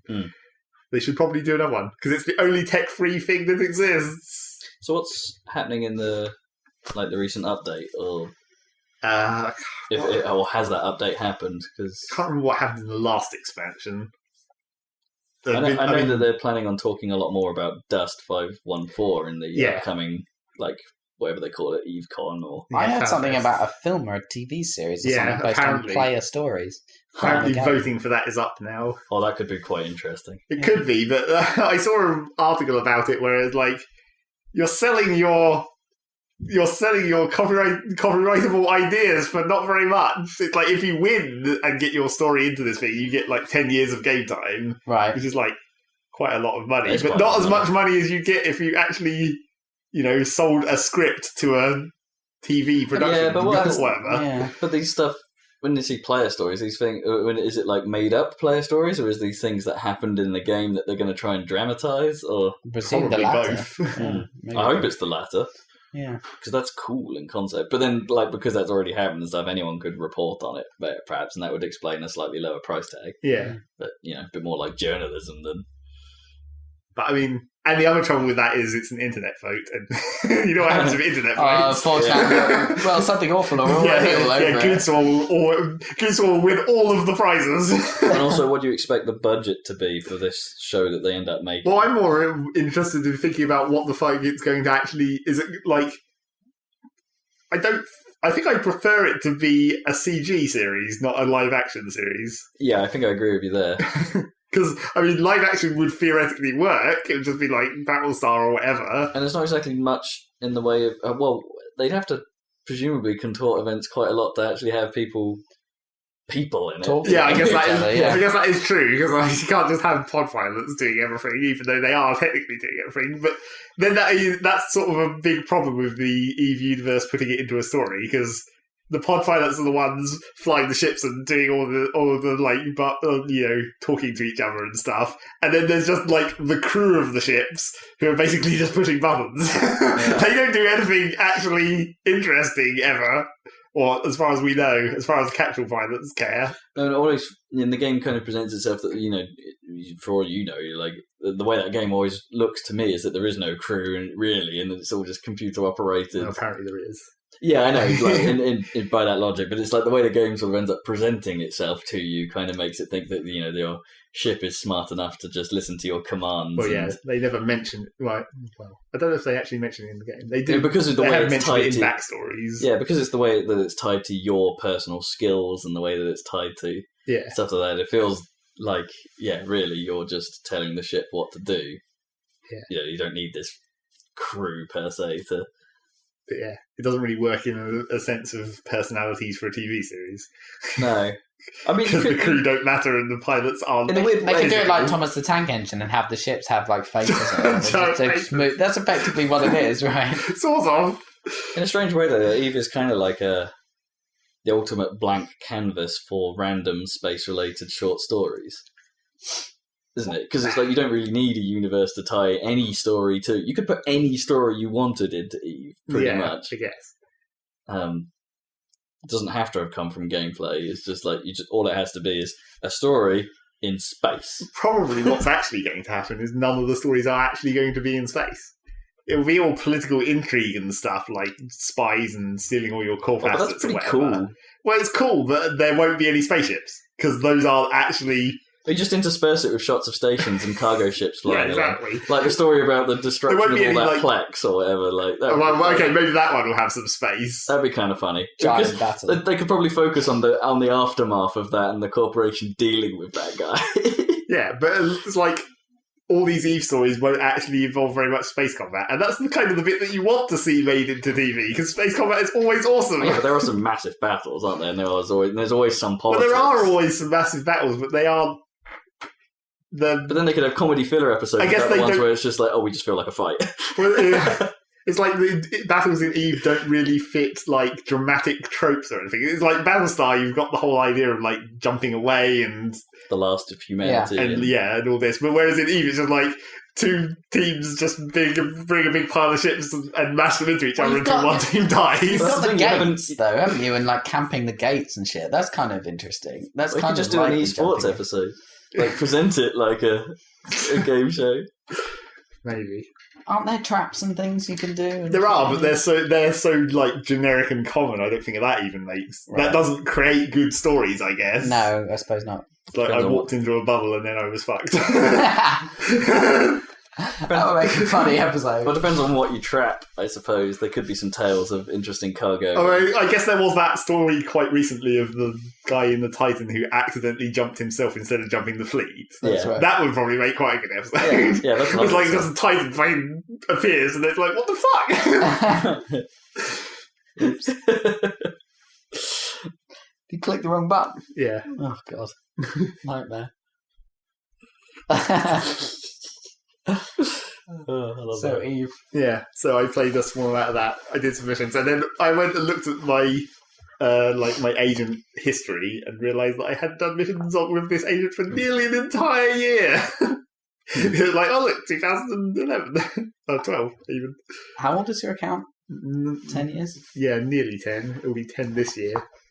Nearly as old as the game itself, but not quite. The game is 10, isn't it? Yeah. Bloody hell. Still going strong. Yep. Fairly strong. But still unique. Yeah, still unique. Still continuing. I don't know if anyone would actually attempt to build a game like Eve again. No. If you know what I mean. Like, holy crap, that was an ambitious project from the start, but what it's become is incredible. And still not something I really want to get involved with. Yeah. No. I just want to hear about it. I just want to watch the TV series. Yeah. It's like my story that I should submit for the TV series is. The trouble with my story... Don't give it away. Right, it doesn't work because it's based on... It was like way back in like 2003 or whatever, so everything's different now. Uh-huh. But like pretty much when I first started playing, it's like I accidentally... It was because of the stupid police aggro mechanics or whatever. How when you commit a crime in space, the Concord dudes come in and blow you up. Yeah. But back in the day, they weren't nearly as... Because nowadays... it might as well just instantly pop your ship. And it might as well not even bother with Concord. It might as well just cause your ship to randomly explode, because it's basically the same thing. Right. But back in the old days, you could actually escape the police. So that was my stupid story, where it's like, I walked into an asteroid belt, and there was a mine. And I was like, there's a mine that's going to annoy me if I run into it, so I better shoot it to get it out of the way. But it turned out it was a police mine. Oh, no. Because the police had just been fucking throwing mines around completely unsafely. So I shot it, and then they walked in and tried to kill me, but I was actually in a tiny, fast ship and managed to outrun them. I was like, fuck you, police! That could be like a random segment in the middle of an episode or something. They just see some dude go, fuck you. Yeah. So yeah, that's Eve, I guess. That sounds a lot more fun back in the day when you could outrun the police. That sounds awesome. Yeah. Well, yeah. I mean, what happened to your wanted state in that case? Would you fly back into that space and they'd still be like, hello? I don't know how it actually worked in the old days, because in the transition from that state to this state, there was a point where you could escape, but then more of them would just wharf in on you when you got to wherever you were going. Yeah, right. But I think in the old days they didn't. Something. I was only one jump away from home base anyway, so it probably wasn't too much effort to escape. Did it cool down or something? Probably. Oh yeah, and that's the other thing that I was different about Eve when I logged in. They've actually done quite a lot of UI adjustments now, again. So there's all kinds of fancy new shit where, the tiding reticles, when you've got people locked, it shows their health as bars rather than circular bars rather than lines. Right. Oh, I see. And in space, I think they've actually started to try and cram too much information into the space UI now, because it's you've got the little cross thing that marks a ship. Yeah. But then, on the outside of the cross, you've got little inwards pointing arrows when they're in lock range. Okay. And then if you're locking them, then they have a red or yellow glow around them to tell you whether they're shooting at you or not.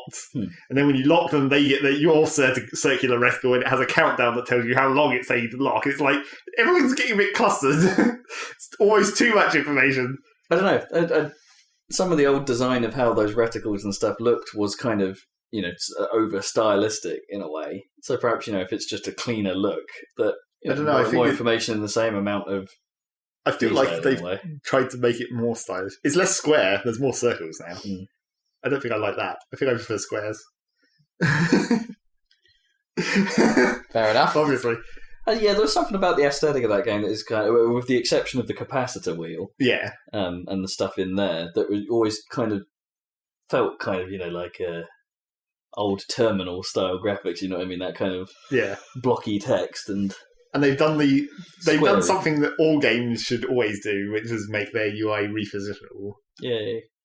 So when you have the damage numbers, where when you're shooting things and things are shooting you, it tells you how much damage they do.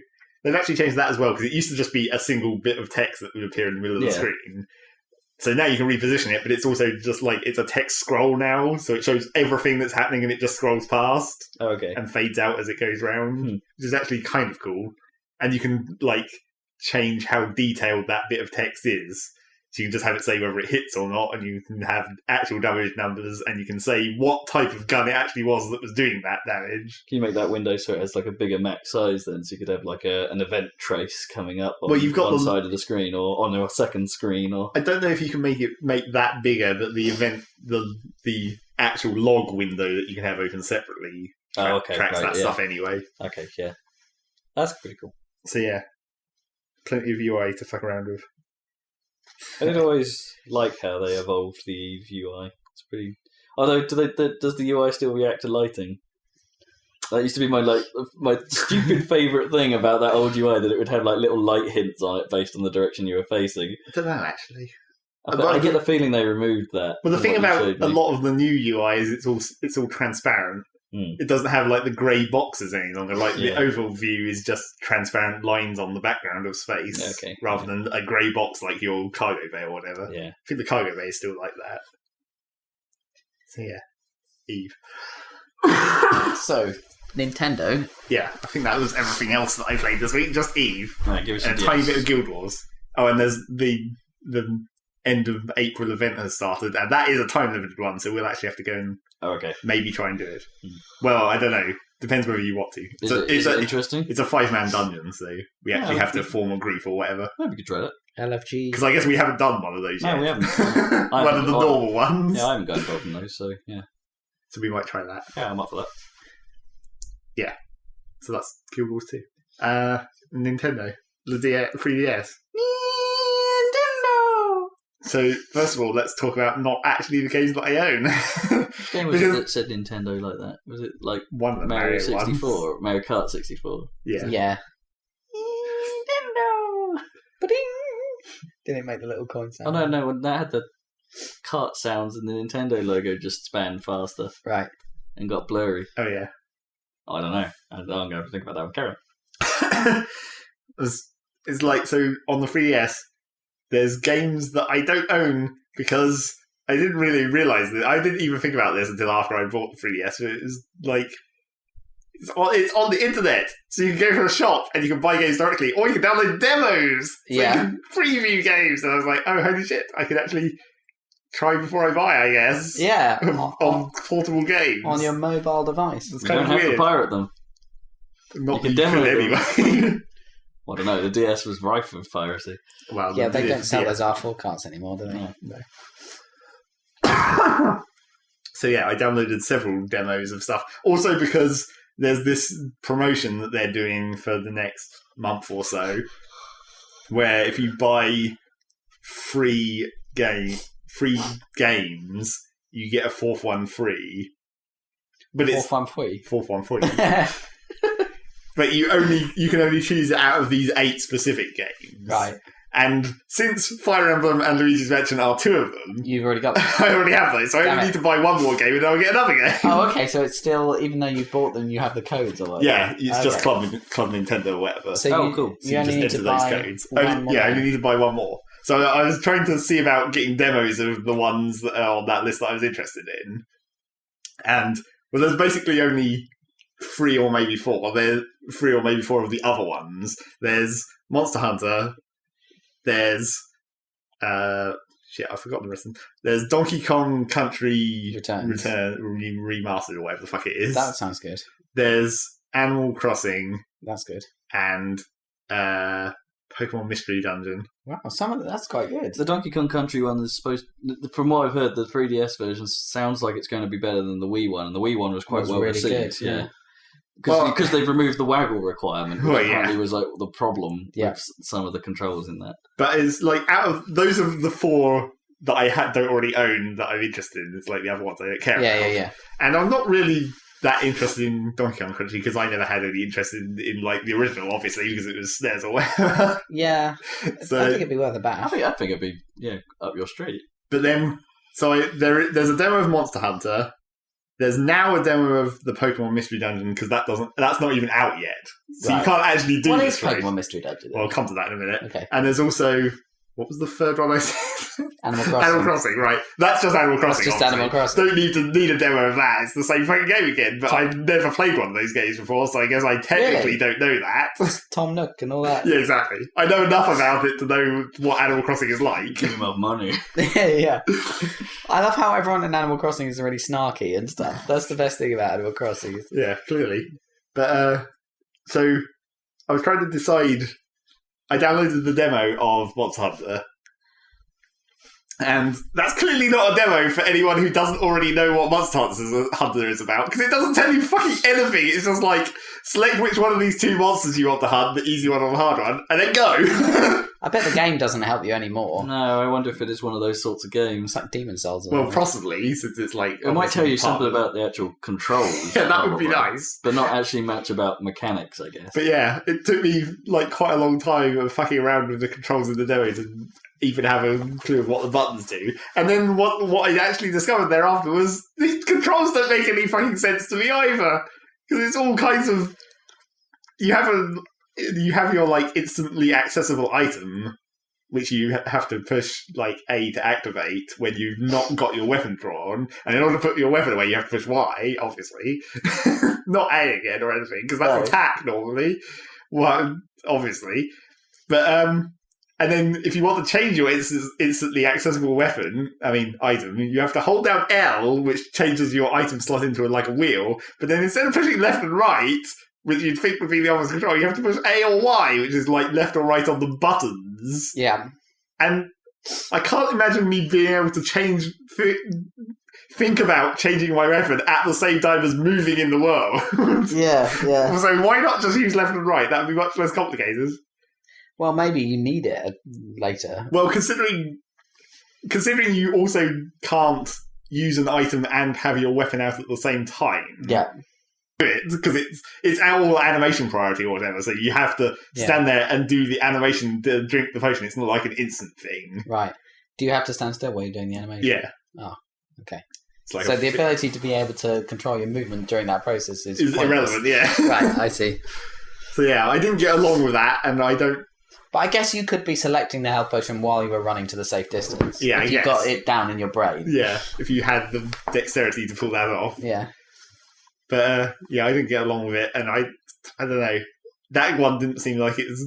I thought it might be interesting, and I was like, to be fair, that's going to be hard work compared to like Donkey Kong. It's a pretty hardcore game, isn't it? Yeah. Well, yeah, that's why I sort of was interested, but then I guess it just doesn't appeal to me. You got Fire Emblem. It would keep you busy a real long time. And so in most games. And then, the other one that's just come out was Pokemon Mystery Dungeon, which I'm actually more interested in than I thought I might be. Because, well, sort of, it's hard to tell. It's one of those things where it's hard to tell about how much I might actually like it. Because what it appears to be is a sort of Pokemon roguelike, basically. Right. It's got randomly generated dungeons, and you go into them and you walk around and you fight things and you get items and shit, and you have to go down the levels of the dungeon to get to the boss or whatever at the bottom, and they're randomly generated. And I'm like, well, that sort of sounds good, I guess. It's kind of a weird casing of this Pokemon game, and it's a pretty weird fucking story as well. From like what little you get right. Well, even for the Pokemon universe? Yeah, because that's maybe why it's weird, because it doesn't seem to really be set in the Pokemon universe. Okay. Because I guess this is actually the story, because it appears that the demo is just the start of the game. It's not like putting you in anywhere different. But it's like, so at the start, it's you're in a dream, and the text box, which is you talking to yourself, is saying, I'm dreaming or some shit. It obviously doesn't say that. Or some shit. I'm dreaming or sorted. Yeah. Is that alien? And then, so you're in this dream, and then you change into a Pokemon. I mean, obviously. Obviously. Which one? Any one? Well, you get to choose from 5. There's Pikachu, obviously, because everyone's going to fucking pick that. What else do I get? And then you get the Grass and Water... you get the free starting Pokemon from the Diamond and Pearl generation. Right. So you can be Tepig. Oh, awesome. Yeah. I'm totally choosing Tepig. Tepig. Tepig is awesome. And then randomly, like, a rock dragon type, which you won't know. Onyx type thing. No, it's not Onyx. It's no, but... It's actually a really small... It's like Pikachu size, basically. I guess that's probably why they chose that one. Because it fits the model. Yeah, fair enough. But yeah, that one just seems like completely random, especially considering it's like Pikachu and the 3 starters. And then this other random guy. Dude. Okay. But yeah, so you change into a Pokemon, and then you fall into the world just out of the sky. And for some reason you don't die or anything. I guess Pokemon are immune to fall damage. Okay. And then you wake up and there's another Pokemon there who you get to choose as well as one of the other 4, because it's like your teammate, basically. Right. And then they start talking to each other, because Pokemon can totally talk to each other. Without just saying their name Yeah. or whatever. But that's probably what is... This is the first time we've seen it from their perspective, so maybe they do talk to each other. Like, maybe. But then practically you then explain to this other Pokemon about what just happened. Like, you were dreaming and then you got changed into Pokemon and you fell into the world. And that Pokemon then declares that there's no humans in the world. Humans don't exist, they're a myth. It's like, this is apparently not happening in the normal Pokemon universe then. Okay. Because humans don't exist. You're in a dream. Well, yeah, but are you in a dream and you're meant to? Your mission is to save this world of Pokemon from something. Because there's no humans to mess it up. Yeah. So what are you gonna? And then all the Pokemon are just like they run shops and shit. They're not just like Pokemon. They run Pokemon centers. No, not Pokemon centers, just shops.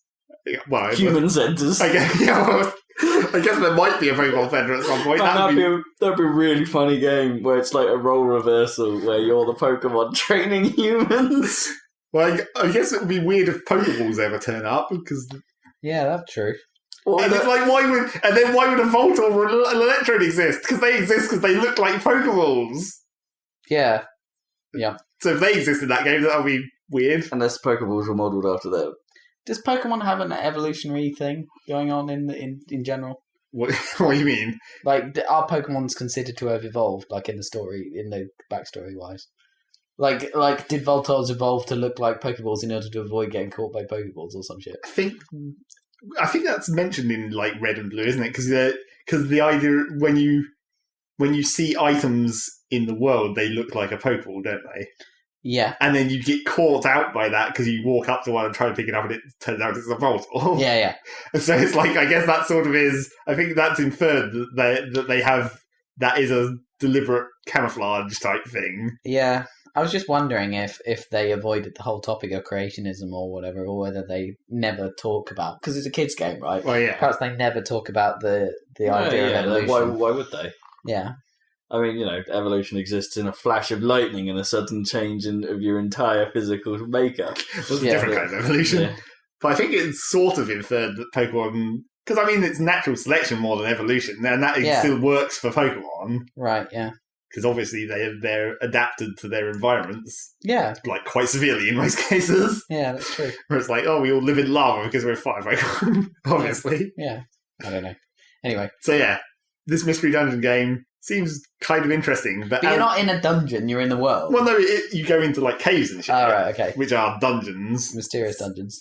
Yeah, they are literally called mystery dungeons because of the way their layout changes every time you go in there. Because they're randomly generated. No. Okay. Yeah. And so I was like, well, that's kind of interesting, but the thing that you can't tell is how deep it's going to get.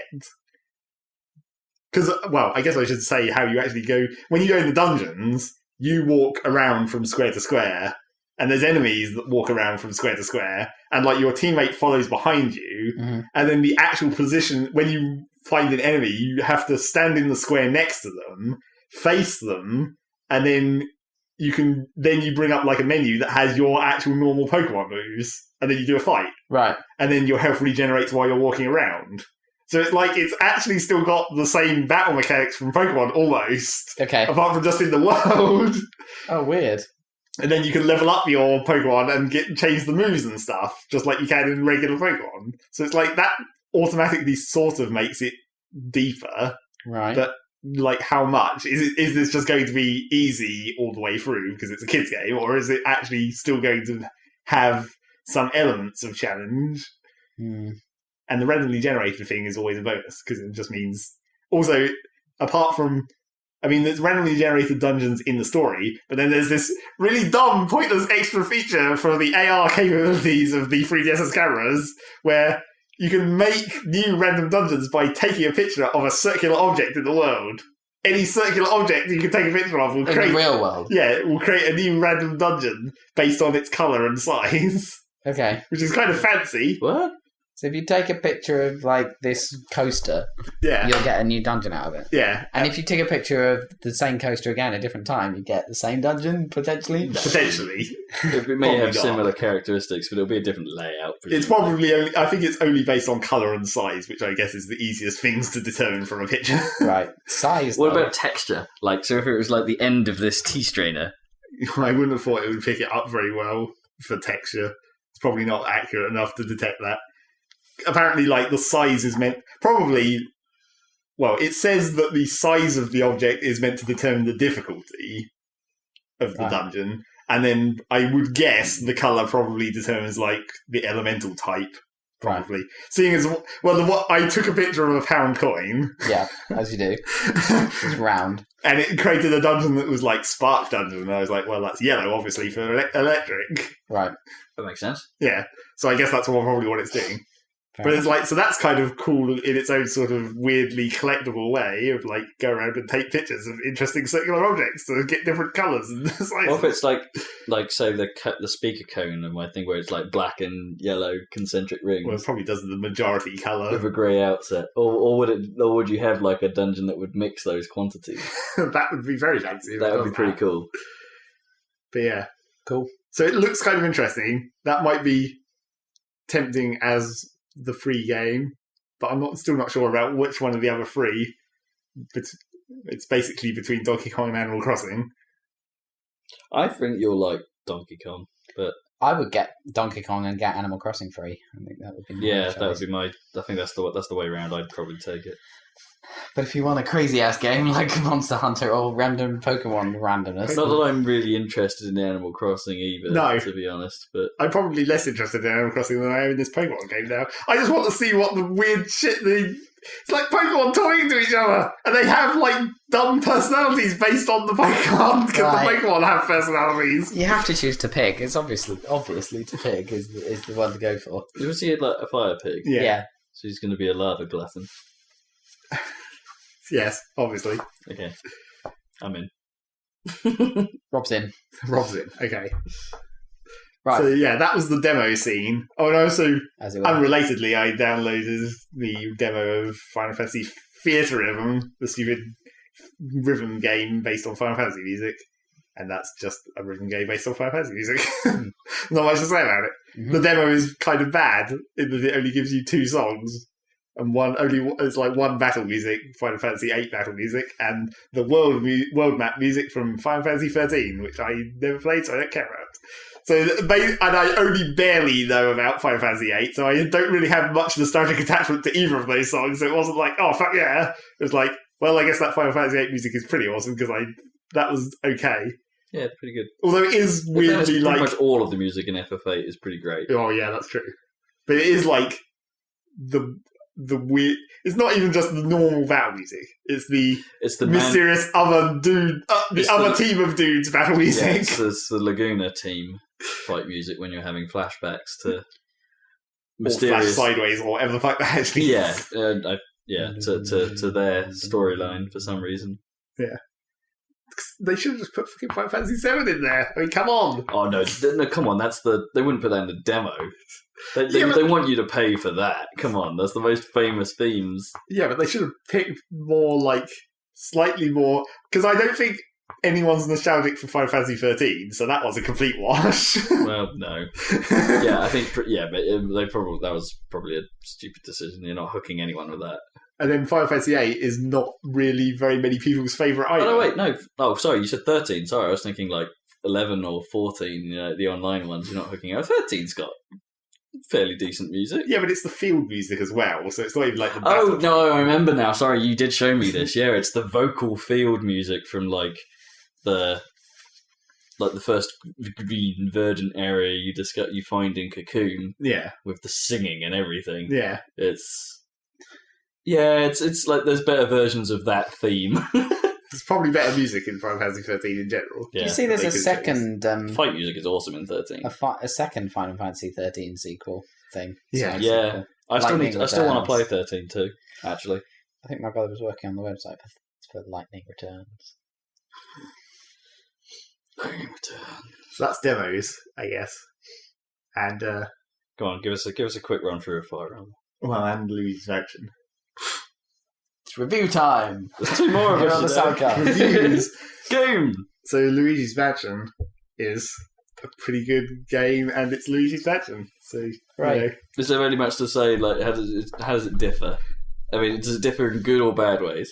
I think probably I would have preferred it to be more like the original because they've introduced them that it's a lot more structured in that you just have missions where it's like, here's where you start, and then you have to get to this place, and then you have mid-mission objectives where it's like, you go there, and this isn't what I was expecting, so I'll have to go somewhere else. so it's all very directed, and the places where you're not meant to go are just blocked off, where it's like, oh, I'm going to have to use this ability I don't have yet to do that in a minute, when like the next mission. Yeah, but the first game did that. Well, it did that, but it was just in sort of an open world. You got the abilities by just finding them, pretty much. You didn't necessarily get the abilities to open an area, did you? You got, like, when you defeated a floor or a section of the game, the door just sort of opened. Well, no, I was talking, you do get abilities in the original, where you got, like, the fire blowing or whatever. Oh, yeah, I suppose you found those, but you only got those when you got to a certain section, and there was no real... you know what I mean? Your progression through the game was always kind of like, you know, when you were talking about blocked doors and things, it wasn't the ability that held you back. You just got a key. Yeah, but it was still more open, I guess. Or it feels more open. And, like, I mean, in the missions in this one, you're going through, like, only a few rooms.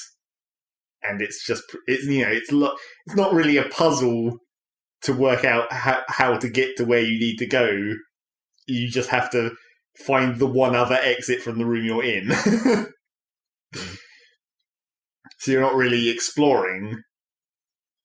You're just progressing through each of it's like you're come into the room and maybe there's some ghosts, and then do you think the progression feels more linear, even if it isn't necessarily so? Because I suppose you had limited scope in the first game for but it routing. It's kind of just felt more like a sort of natural...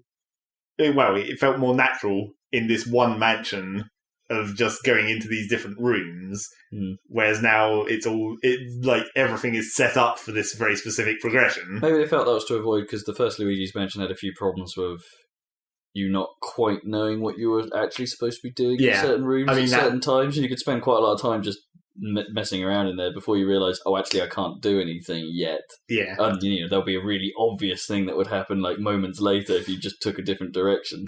Yeah. That sort of says, oh, right, I've got to do that. I guess that does kind of avoid that problem. And I suppose those are kind of cool moments when you suddenly get that sudden realisation of, oh, but then at the same time, there's in the back of your mind, it's going, could have done that a lot faster. Well, and they're just given up.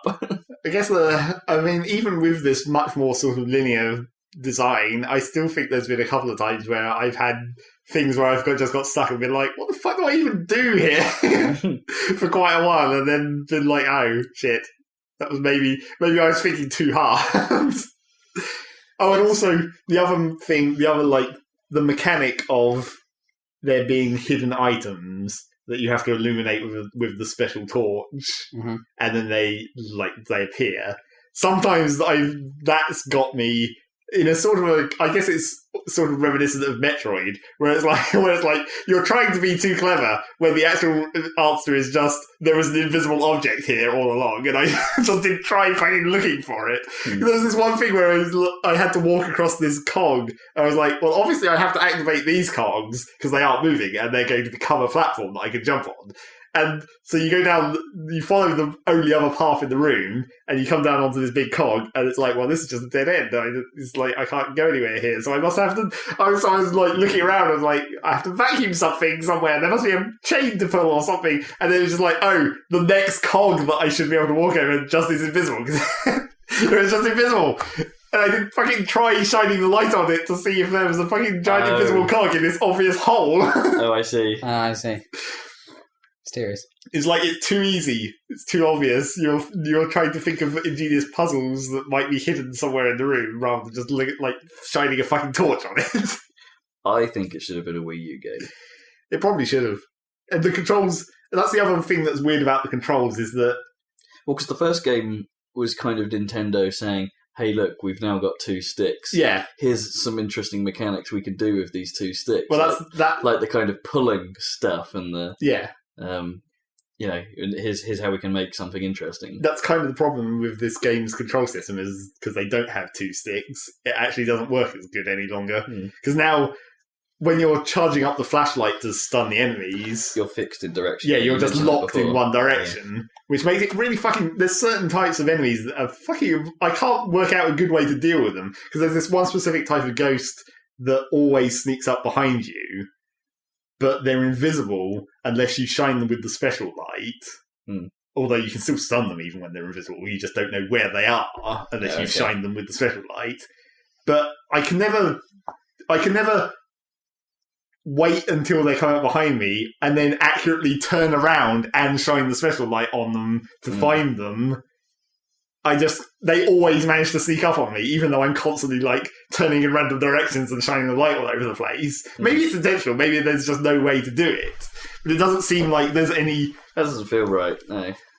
It doesn't seem like there's any way to combat those, and it's just not that control scheme of being locked in a direction and being unable to... You can't move and face a different direction or whatever. It's not like dual stick. Could you, like, while you're facing that direction, sort of just circle straight and perhaps lead him a bit so he ends up facing you? Maybe, but that seems like...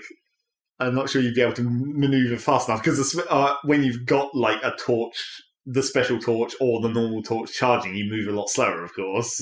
Oh, yeah. So I'm not sure you'd be able to manoeuvre enough to do that. So, yeah, it still feels kind of weird. You've still got the pull mechanic, and because it's not dual-sticked any longer... I didn't really understand this because I'm not sure they really tutorialize it, but the idea is you pull away from the direction the ghost is pulling to charge up the suction, and then once it reaches a certain point, you push A, and it does like an extra bit of suction that helps capture them faster rather than just waiting for the number to go down. Okay, so yeah, different mechanic there. But what they don't really explain is that the idea is you're meant to you're meant to not suck and deliberately let yourself get dragged around in order to evade attacks. So it's like when you're fighting one ghost and there's other ones nearby, you're deliberately meant to let go and let it pull you out of the way of the other attacks. Right. Oh, interesting. Oh, that's pretty cool in its own weird way, but I can imagine that being quite hard to get the hang of. Yeah. And they don't really ever explain it. I guess because it's not really a control, it's like a non-control. Yeah, it's like, don't do this. Like a no-op. It's like, don't do the thing that you're always doing and feels natural to do. Yeah, that's interesting. That's intriguing to me. But the trouble with that idea as a mechanic is like, that's a sort of good idea, but because of the scope of the game, it's just not...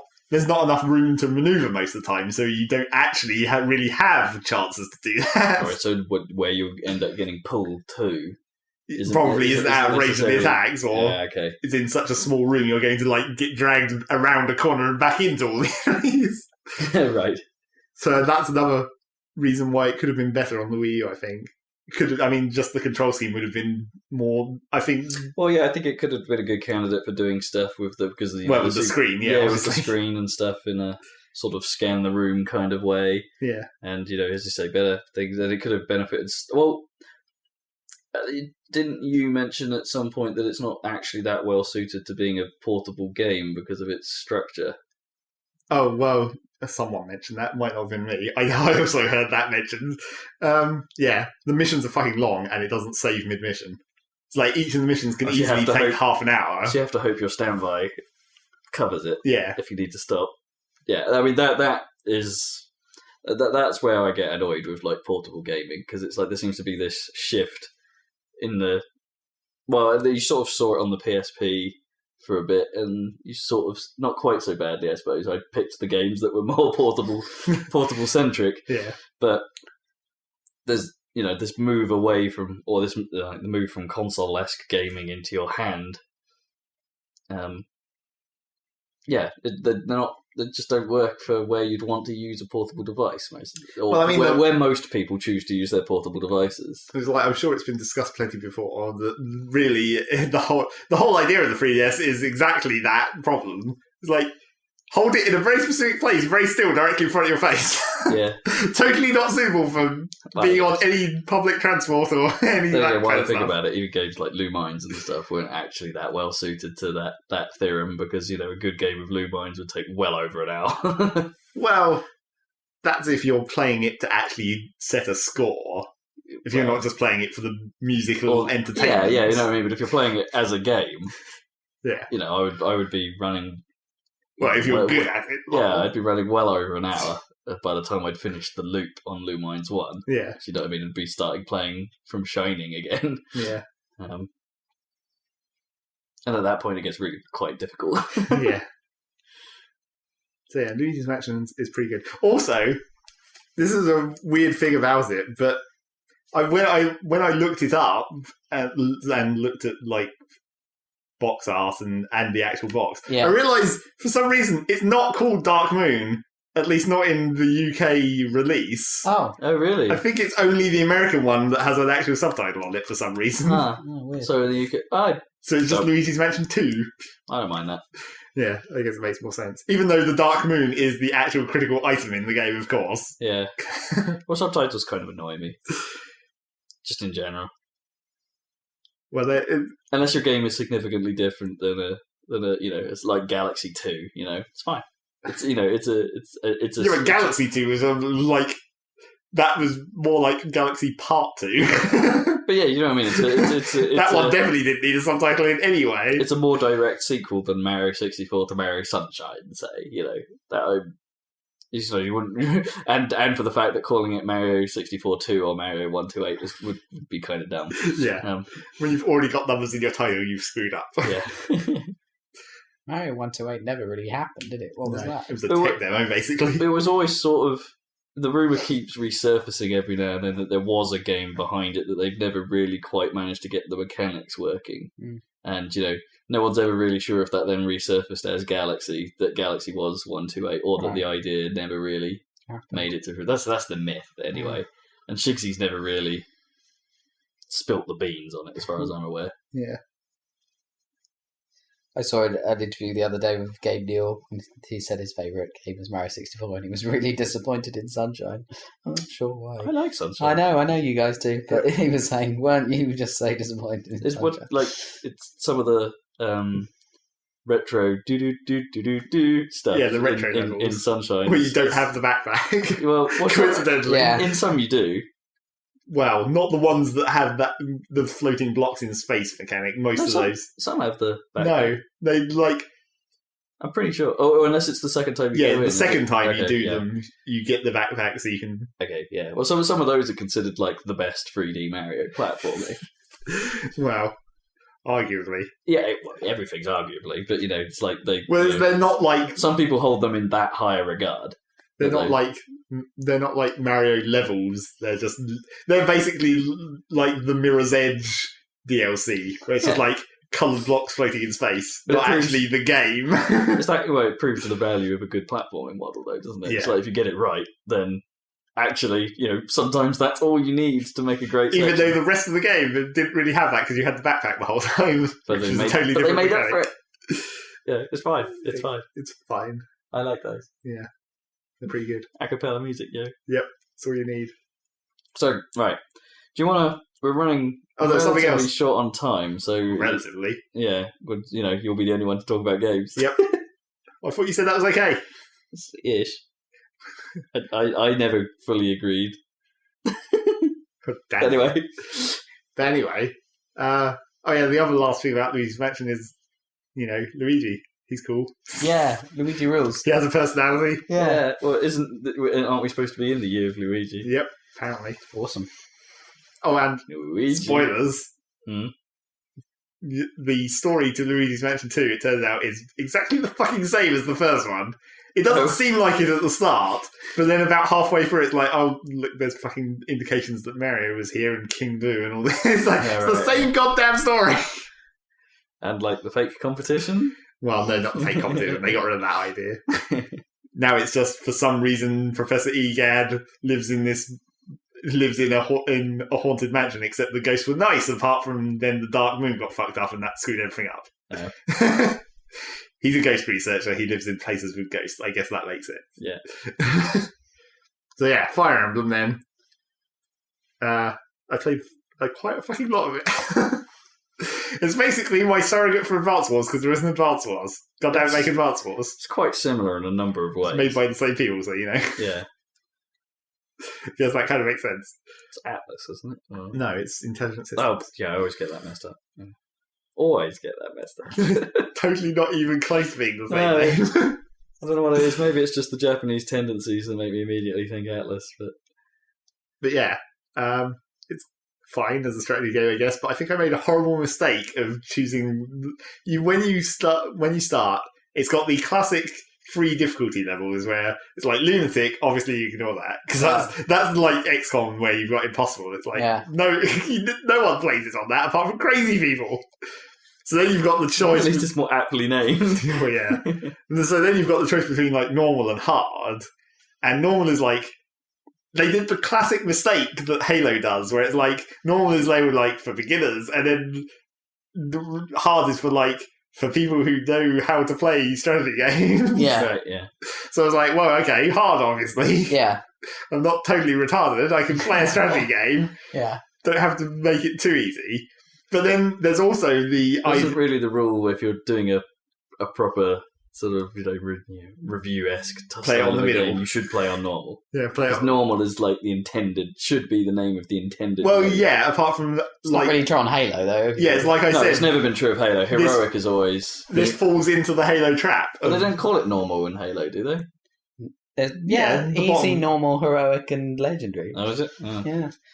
Yeah. Easy is ridiculous. If you play on easy, it's I've like a never joke. I've never actually played on easy. It's hilarious. So yeah, this game falls into that same trap of describing the difficulty level. Yeah. And as if to say, this is actually normal, this is actually easy. Yeah. Okay. So I fell into that trap first. But then also the secondary trap is you can play it in... I can't remember what the other option's called, but the classic mode is where it has permadeath. Right. Where like your units can actually die from dying. And so I'd heard from various sources that like that's the way Fire Emblem was meant to be played with permadeath turned on. But what I hadn't understood from any sources ever, because I guess people don't actually say this about it, they just declare that this is the way to play it, is that it's actually totally not the way to play it, because if you think about permadeath in like XCOM or whatever, you lose your soldiers, and I mean that sucks because you've invested training time or whatever. It really sucks. Well, it depends how advanced they are, yeah. Well, yeah, if your entire fucking team wipes on the last mission, then yeah, it really does suck. Goddamn. Yeah. But you just like hire more soldiers. Yeah. It's just like it's a cost, and it's a cost in time and it's cost in money, but it's not really anything that important. But it's not the case in Fire Emblem, or like even compare it to Final Fantasy Tactics. You just hire more units, and if they die, you just hire more units, and then you train them up. But in Fire Emblem, every unit you get, firstly, you only get units at specific points in the story, so you can't just hire more units at any time. Right. And secondly, every unit is a character, and they have their own personality and story. Well, sort of story. They have, like, interactions between each other. So if they die, you miss that story. Yeah, you don't see that stuff. So I contest the claim that playing it on permadeath is actually the way to play it, because then you just lose people, and then you don't see this actual content. Yeah, that makes sense. But by the time I decided that, it was too late to change. So I was just like, well, now I've kind of made the game another game in itself. I've changed the game to not just, like, playing through it on hard, which is actually quite hard, but also not losing a single fucking person, which just makes it even harder. Brilliant.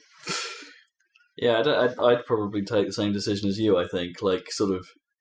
Hard, no permadeath, right?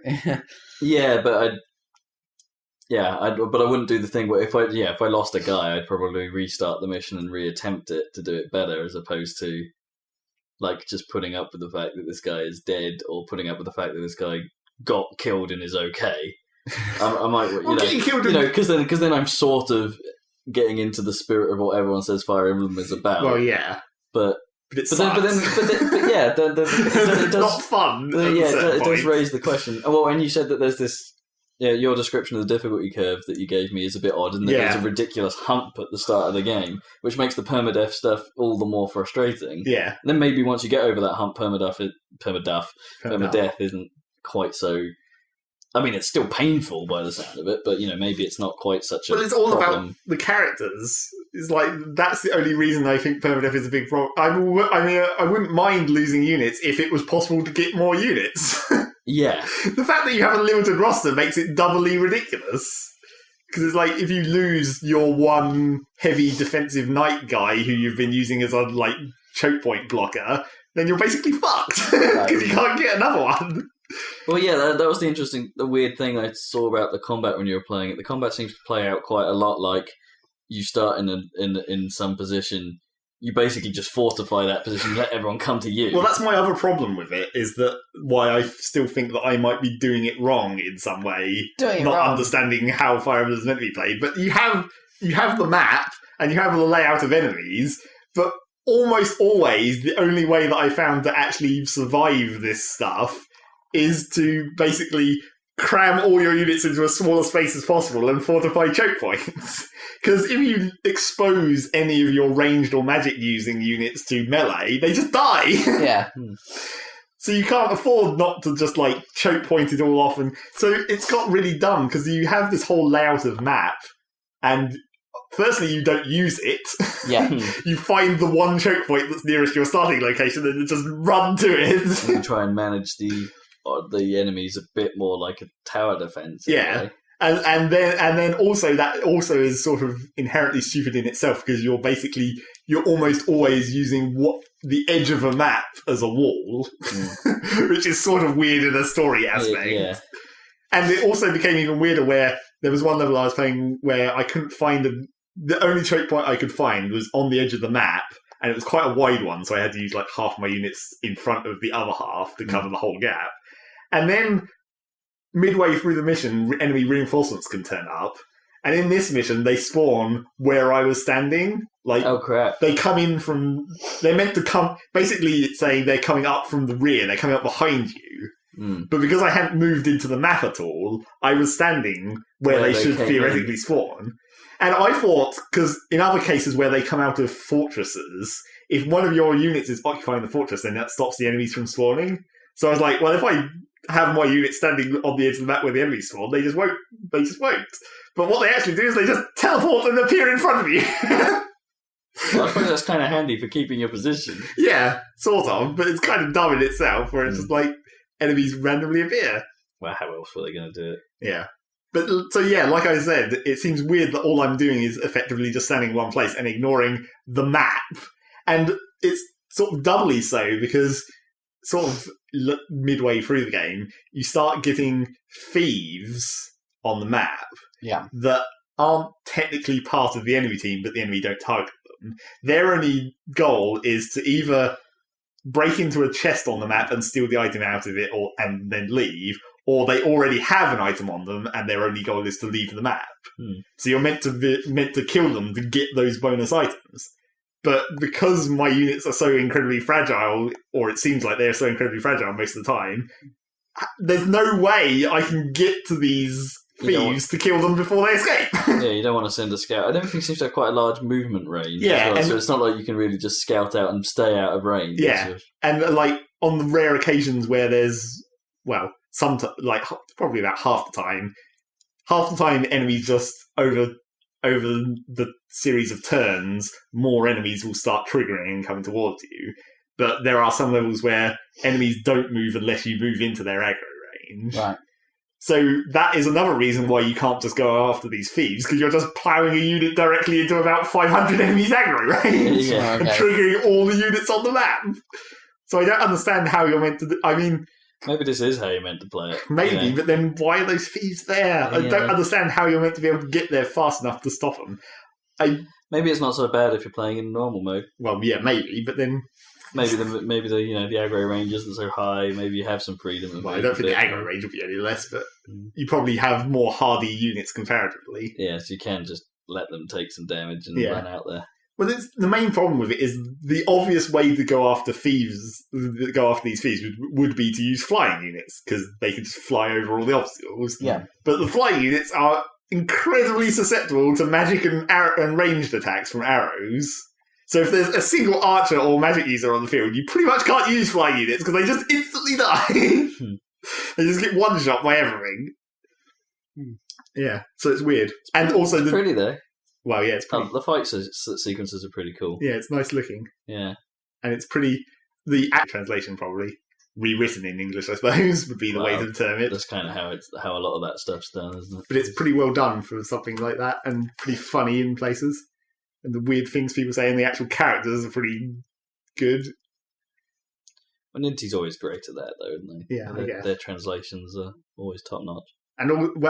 And the story is a bit because the idea is of these like the relationships units have outside the story stuff is when they fight together, they get their relationship goes up, and then you can go to the support screen, and then they have a little conversation, which improves their support rating, which improves their stat bonuses they get from fighting next to each other. And those are. I like that mechanic, how when you're in a fight and you've got two guys standing next to each other, they're both involved in that attack phase. Yeah. I like that. That's pretty cool. It looks really neat as well from the animation side. Yeah. But yeah, so when you level up these relationships, and then the ultimate end of that is if you have a dude and a woman, they can actually get married, is the maximum support rank. Right. And then they can have children. And I'd heard about this. It's like they have children and then they inherit like stat growth or whatever from their parents and some of the skills. So I was wondering how exactly that would work. And quite early in the game, it does like a 2 years later type thing. And I was like, oh, well, this is how it's going to work. It's all going to make sense. It's like now they have a baby and it's 2 years old, so there's going to be like 15 years later, and then it'll be a normal unit. And you'll be able to use it. But no, as it turns out, time travel. Which is actually weirder, and yet still in the story of this weird medieval landscape. It's like, time travel, of course, why not? It explains that level in Smash Bros. A little more, where you're like going into that weird sort of like transportation phase. Maybe. I'm still not sure about that. It's obviously based on a different Fire Emblem game. Oh, yeah. It's Marth and what's his face? You still get Aether. Flame Aether! Except it's not even that move. He doesn't do the crazy, like, throwing the sword, spinning, stab, all that stuff. It's not even I guess he does have a move that is like a jump and downward slash, except that's not actually necessarily what Aether looks like. Oh, right, yeah. Apparently Aether is the Aether is like... Well, Aether was this smash, wasn't it? Well, it's still the same move. His recovery move, the up and B, is Aether as well. Oh, right. Only the smash move is like an enhanced version of that. But it's apparently it's actually just... The first stab, you get half the damage back as health, and the second stab, you ignore half the defense, and then you get a free shot. So it's basically 3 strikes for the price of 1, which makes it insanely overpowered. Sweet. Yep. But obviously, the main character dude gets that because he's the king or whatever. King Crom. Yep. And now, as I've got deeper into the game, I think I've discovered that the difficulty curve is even more fucked than I initially suspected. It's super hard at the start, then there's a mid-section where it's alright, and now it seems to be getting super hard again. It's like all the enemies seem to be ranked up, like promoted classes, which are actually really difficult to deal with. And certain of the like higher ranked classes' skills are not just complete bastards. Well, firstly, there's the assassin class can just get a straight up one-hit kill move, right? Which just ignores any of your like health points or anything, just instantly kills you. So obviously that's going to be a problem for me with my no one can die situation. And just to make that even worse, that same class, the assassin class, one of their other skills is they can pass through enemy unit squares. So that completely fucks any concept of a defensive line because they can just walk straight through you and attack your healers. So I'm like, well, right, this is just going to suck. Oh, that's not good. Luckily, I haven't seen too many of them yet. Circular defense. Well, yeah, that is the problem. It gets to the point where you just have to have your healer standing in the middle of four friendly units to protect them. But then that doesn't protect them from ranged attacks. So Bogo will just walk up and shoot them. It's just like, fucking, there's no way. That's the problem with healers, is there's no way they can actually do their job. Because in order to heal, they have to be standing there next to the enemy, next to your unit to do a heal, and then they're exposed to return fire on the next turn. It's not like they can heal and then hide. Right.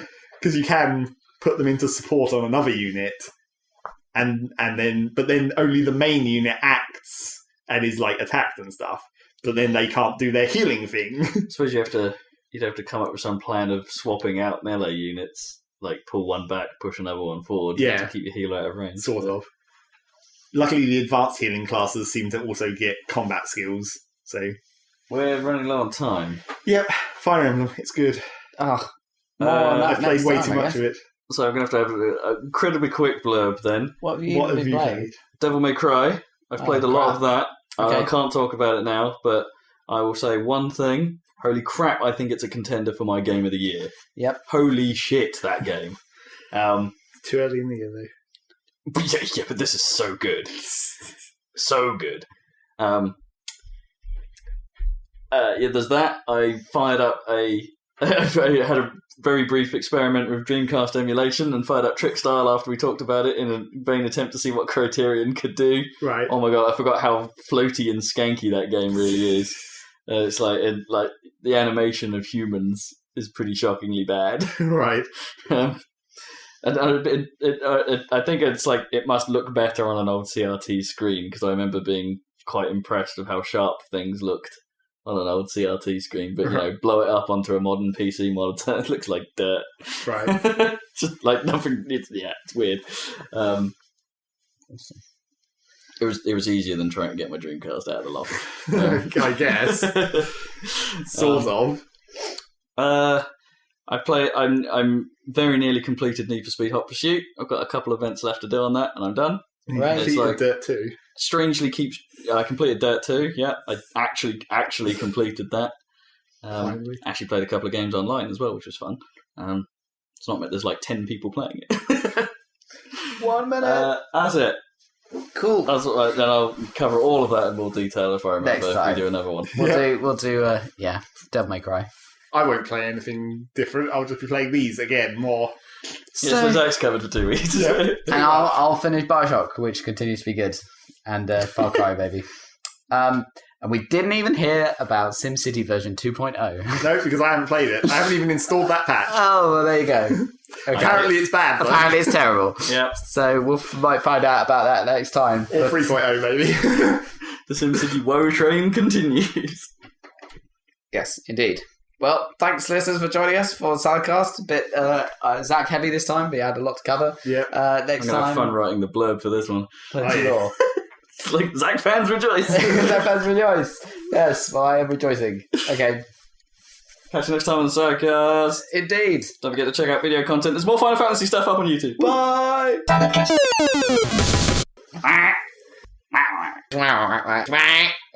Ding.